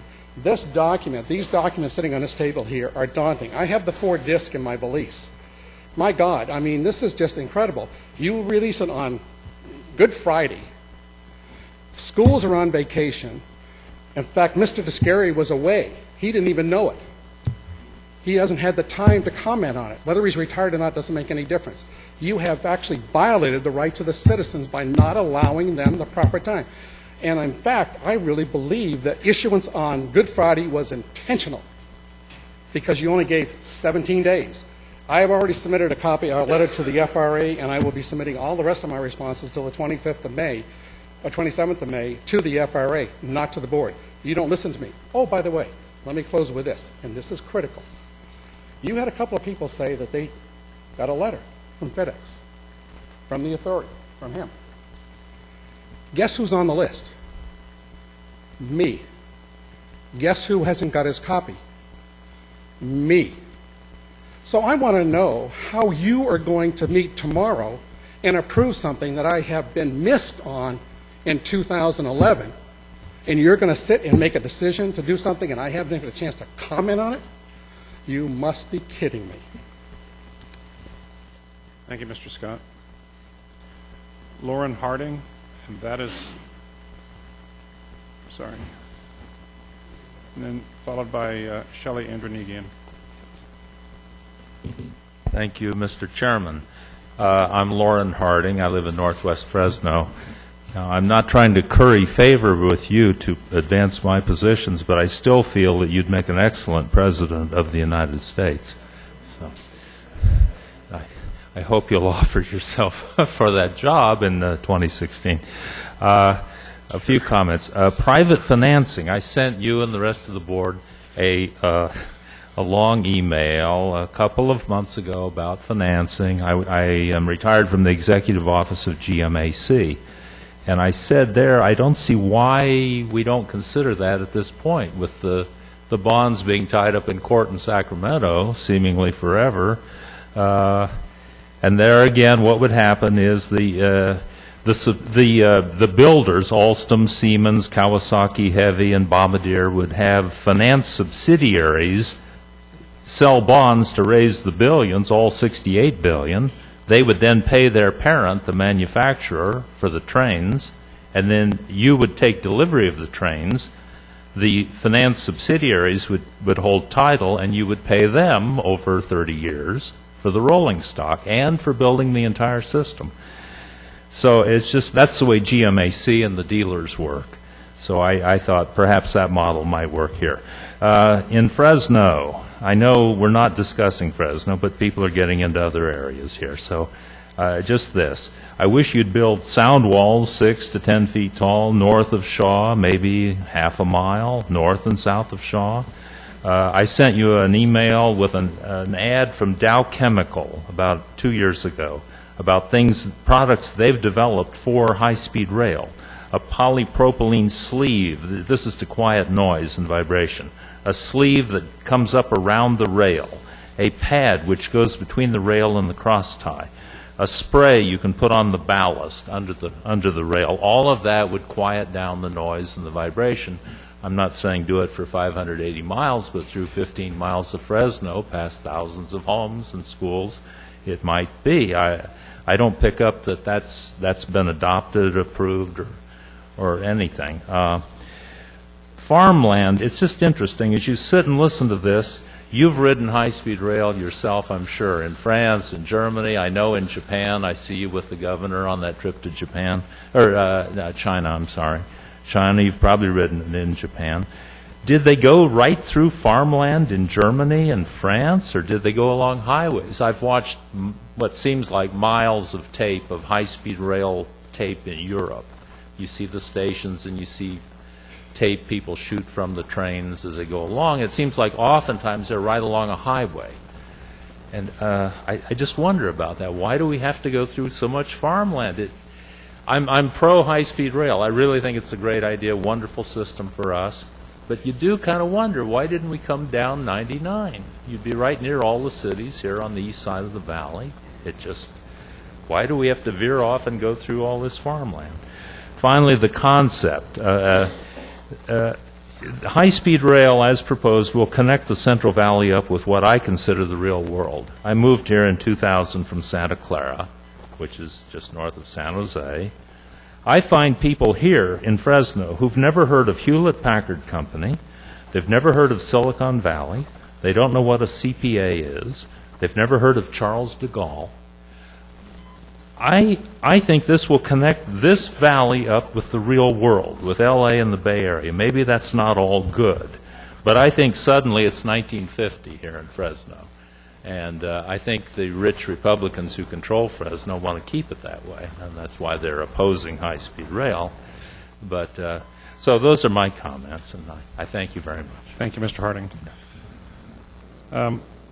Shelley Andronigian. And then I'm going to call again Lee Ayers and Sonny Barger. Going once. Good, I have written down good afternoon and good evening, so I think I'll say good evening. Good evening. Chairman Richard and members of the board. Ms. a big Andronigian, welcome could to you the just pull the mic down closer? Thank you. Welcome to the Central Valley to those California High-Speed Rail Authority board members who are not at the meeting held in the same location at Fresno City Hall in April 2013. My name is Shelley Andronigian. I am a native Californian born and raised in Fresno County. It was 3 years ago this month that I attended a meeting at Kit Carson School in Hanford, California, to support those who had homes, businesses, and farms in the path of the California high-speed train. Although I have always loved trains and have been on high-speed ones in Europe, I didn't like the way these individuals in Kings County were being treated.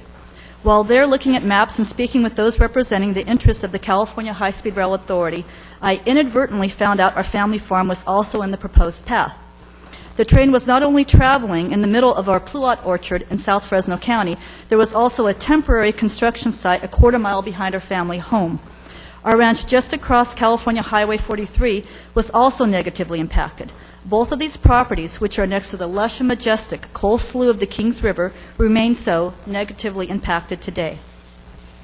A letter discussing the impacts, which include air, land, and water, of the California High-Speed Rail on our family business was written to then Chairman Umberg in October 2011 on behalf of the Andronigian family and Andronigian farming. This letter and the responses to it were inadvertently omitted. The authority's words, not mine, out of the final EIR-EIS just issued in April 2014. That's this. I was not the only one that received a letter via FedEx last week, and I brought my FedEx with me to let me know. I brought the letter from the CHSRA's Director of Environmental Services, Mark A. McLaughlin, with me today. There is also a CC on the letter. Ms. Stephanie Perez, PG, Office of Railroad Policy and Development, Federal Railroad Administration. This omission was also referenced at the CHSRA website, Volume 6, letters inadvertently omitted from Volumes 4 and 5 in errata, posted May 2, 2014. An errata is defined as an error in printing or writing according to Webster's Dictionary. Letters omitted aside from mine included those from Tule River Association, which is the Association of Water Districts, Tulare Lake Basin Water Storage District, California Rural League Assistance, Inc., Citizens for California High-Speed Rail Accountability, CCHSRA, which I'm also a board member, First Free Will Baptist Church, Fowler Packing Company, Kings County Farm Bureau, Korean Presbyterian Church, Mills Farms, Mercy Hospital in Bakersfield, Trinity's Oil, Inc., and Union Pacific Railroad. Based on these omissions alone, you are not ready to take action tomorrow. I'd like to know why it is so critical to build a high-speed rail system in California when the resources are not there, the legal issues large, and the surrounding environmental issues yet to be resolved. Rushing and doing a lousy job that will need to be corrected is not the proper way to build any infrastructure project, especially one that is supposed to pave the way for all future high-speed rail systems in America. Please note I am also here today to represent those who have farms but were not able to make it to this meeting as the harvest season has started. Those who feed and clothe the world work 24/7 to do so, especially during harvest. Thank you in advance for your consideration of doing what is proper for those in the proposed paths whose lives and livelihoods will be forever altered by your actions this week as well as in the coming months and years. Your goal should be that those in the pathway would not forever negatively be altered by your actions. I leave you with the favorite passage from the Bible, Proverbs 6:7.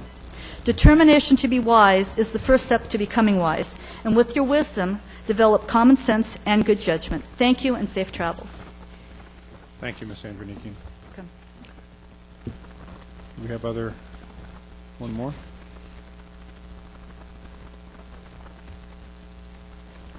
David Wells.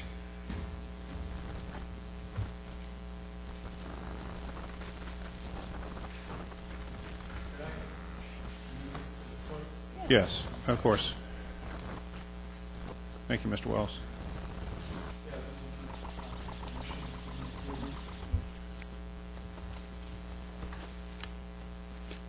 You could give it to them right now, presently, so they can see it right now?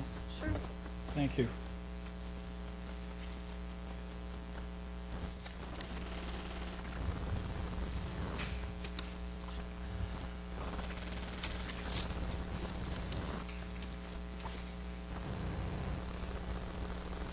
And then here's a copy for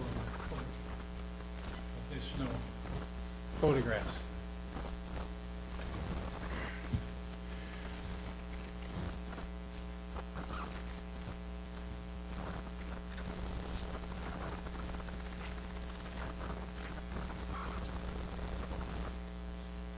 Okay. Is your attorney present? He is. Sir, Okay. could you proceed? I want people to know my name is David Wells. I live in Fresno for the last 45 years. P.O. Box 1733, Fresno, California 93717. And these photographs that you're looking at are self-explanatory on the piece of literature. Those are recent photographs, and they are not anomalies. They are the stereotypical case of anchor bolts that started out as approximately 9 inches this big, anchoring down the overpasses of the Chicago Transit Authority's light rail system all throughout Chicago. Those particular anchor bolts were taken, those pictures were taken in Oak Park, which is one of the most prosperous suburbs of Chicago. I personally took those photographs. I personally took photographs like that in 2007. When I went back there in 2011, nothing had changed. I took the same photographs of the same overpass and the same piers and the same anchor bolts. Those anchor bolts, as you can see, are rusted down to practically nothing, from this much to almost this wide, and some of them nothing. If the Chicago Transit Authority, the state of Illinois, and the President of the United States, who is from the state of Illinois, and those three entities can't maintain that rail system any better than that, you have absolutely no business trying to use the people's money of the state of California for that kind of a system to wind up that way. And I am dead serious when I have submitted these photographs 2 years ago to this board, made up of some different board members. I agree. But the state of California, the Attorney General's office, and your board, and the governor, the present-day governor, all know it's a matter of record that I submitted these photographs over 2 years ago. And I'm telling you right now, if it doesn't stop, I'm going to have a class action gathering to have citizens arrest of all of you people and the former chairman of this board arrested under criminal charges of mismanagement of government funds. And I'm not kidding. So you either stop this nonsense and do it right and quit trying to have Dianne Feinstein's All right, husband Mr. Wells, lead the pack, thank you very much, or sir. you face civil contempt of court and arrest on a citizen's arrest. Thank you, Mr. And Wells. I'm not kidding. Thank you, sir. Okay, do we have any other speaker cards at this time? Okay, we have noticed this meeting to allow public comment for cards received before 7:30 p.m. and it's presently 6:40 p.m. So we will be here until 7:30 p.m. What I'm going to propose is that we take a 10-minute recess, and that might be extended a little bit. I don't want to suddenly find that I've got 30 new cards and overshot. So we'll take a 10-minute recess, and then we'll come back. If we don't have any speaker cards at that time, we'll probably take another 10-minute recess and so forth till we get close to the 7:30 time period. Thank you.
Could I just have your attention for a second? Right, just for 1 second. Right now, it's just about 7 o'clock. We have one speaker card left, so what I'm going to do is we'll continue the recess until 7:15. And then at that point, we'll be pretty close to that end time. So I'll check back in at 7:15.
with this.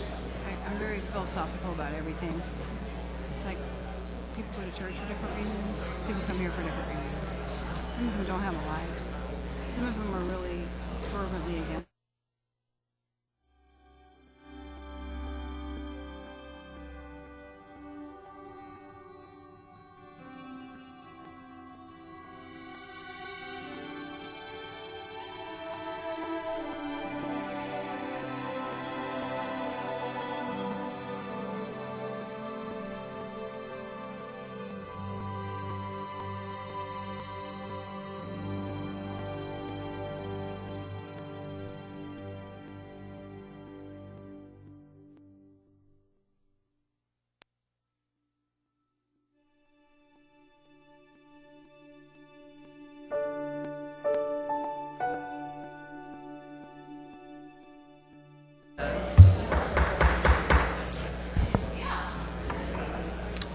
Okay, if I could ask people to take their seats.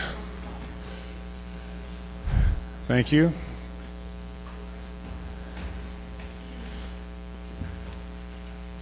And I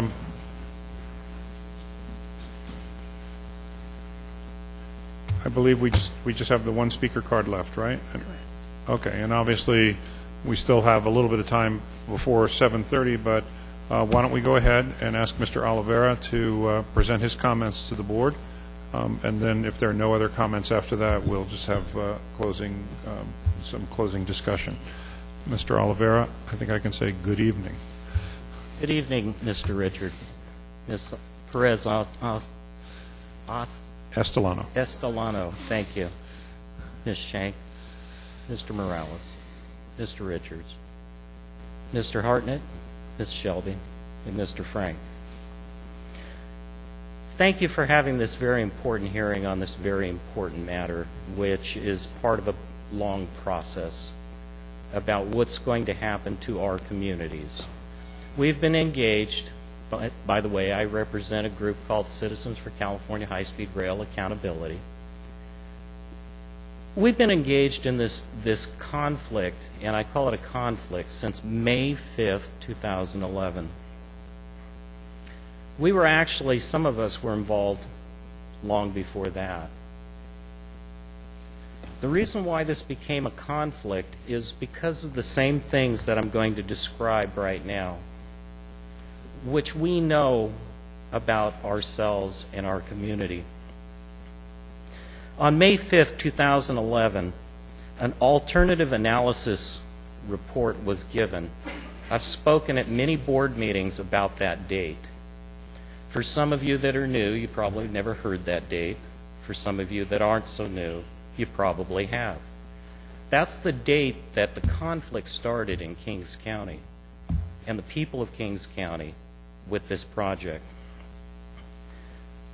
On May 5th, I was treated to sit in Sacramento at the Sacramento City Chambers, and I had not spoken before to this board.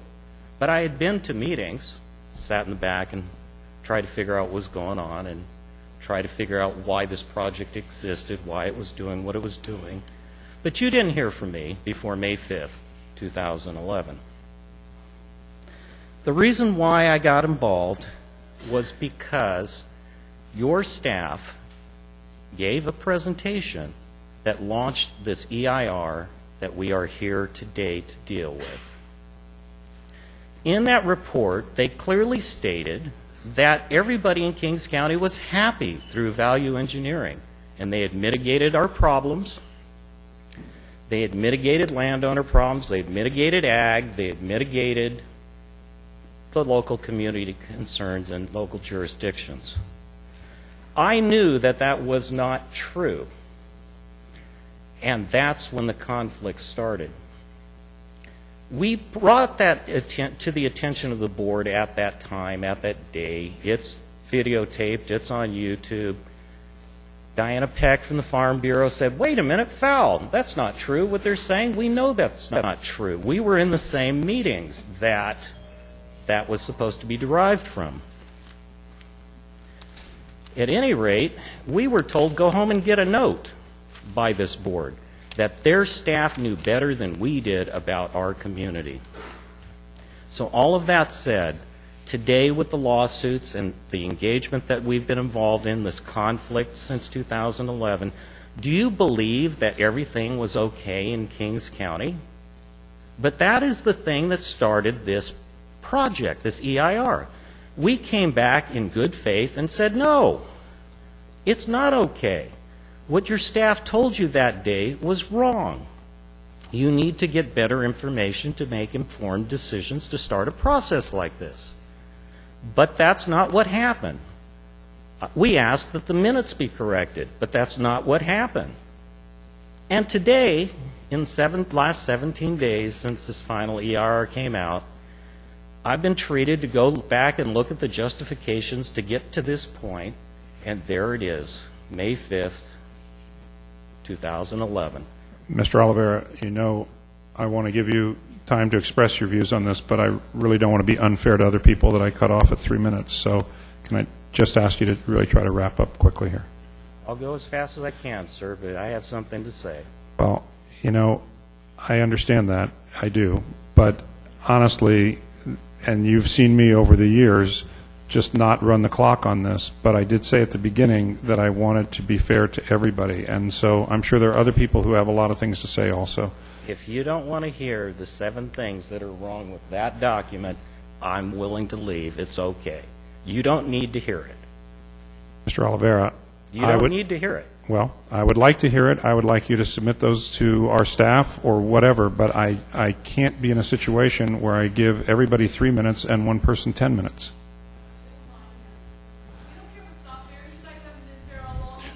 Okay, thank you very much.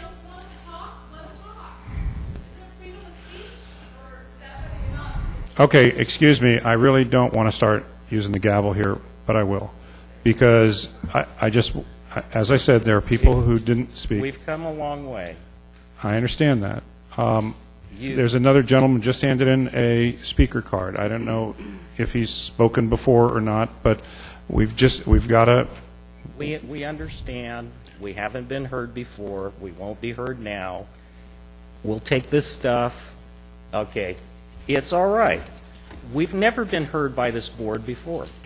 Okay. My card. I'm going to give my time to you.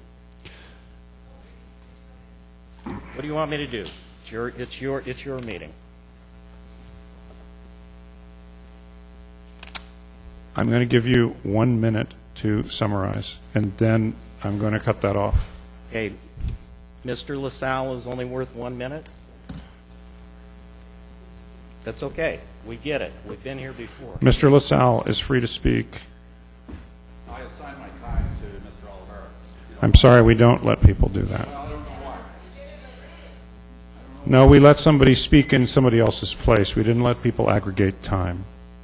This is just about treating everybody equally. It's about this EIR. All right. It's the end of the EIR. Okay. You know what? I'm sorry. I'm not going to be able to satisfy people. I'm sorry. Thank you, Mr. Oliveira. I would invite you and encourage you to submit any comments you have to our staff. I assure you we will take them seriously. Okay. 7:30. Mr. LaSalle, would you like to speak? How much time do I get? You get 3 minutes, sir. Well, I wasn't planning on speaking. I guess I'll say a few words. I'm Mike LaSalle from Hanford. I'm a farmer. I'm in the Western Alignment. It's not preferred right now. I'm a retired attorney, having practiced law for 38 years, much of it in administrative law. And I guess if I'm going to say anything, I'm going to say this to the board, particularly the new members of the board. I know you were appointed by the governor. I know you have a sacred duty to perform on a board. You're supposed to act objectively, independently, and while being fully informed. The authority has said in their responses to our comments that there were 4,800 pages of comment letters that were submitted by the deadline of October 19th of 2012. Mine was one of them. Your staff took 545 days to review them and to develop responses. We did not see those responses to our comment letters until 16 days ago. I spent quite a bit of time, and I know others have spent a great deal of time over the last 16 days reviewing your responses to our comments to check to see whether in fact they properly addressed our concerns. In many cases they have not. In many cases they sidestepped them. And now you give us 17 days to do that. It's not enough time. I even doubt that you people, yourselves as board members, who have to make an informed decision, who I'm sure will insist you're not a rubber stamp. I would doubt you've even read the responses or the documents that we've submitted, turned in yesterday. I turned in an 11-page letter yesterday that's a response to your staff's response to my original comments. I don't think you can make an informed decision without reading these. And I respectfully suggest, that at least one of you has the courage tomorrow to move to table the decision on this for at least another month. Give yourself a chance to read them. I hope another one of you has the courage to second that motion. And I hope there's another couple of votes that would pass that and table this matter for 30 days. Your staff took 545 days to review this. You can take another 30 days. Thank you. Thank you, sir. Were there any other speaker requests that were turned in before 7:30? Okay. Hold on one second.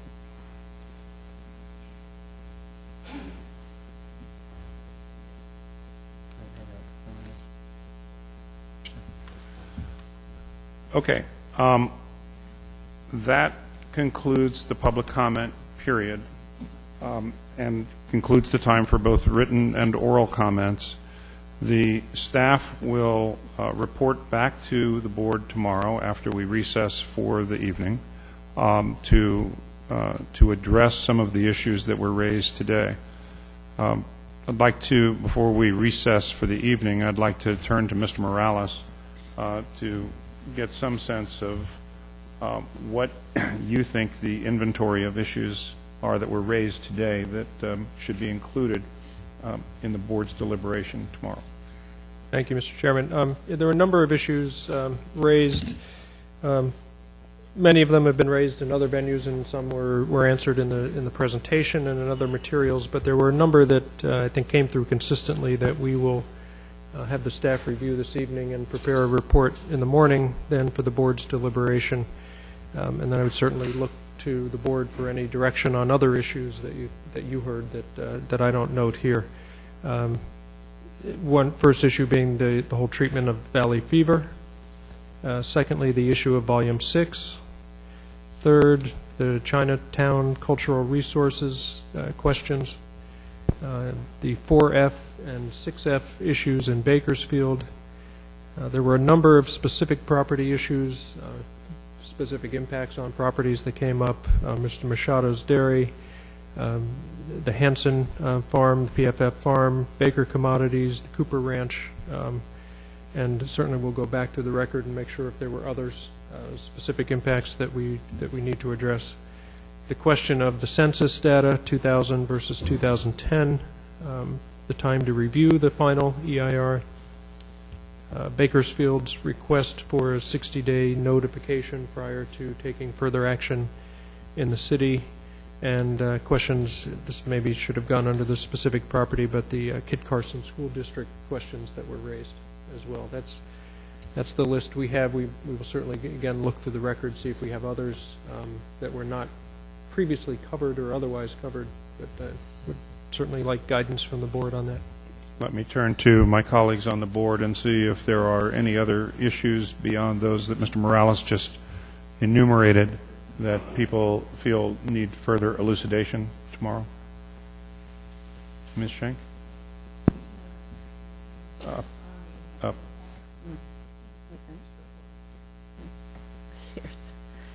Didn't have to use it yet today.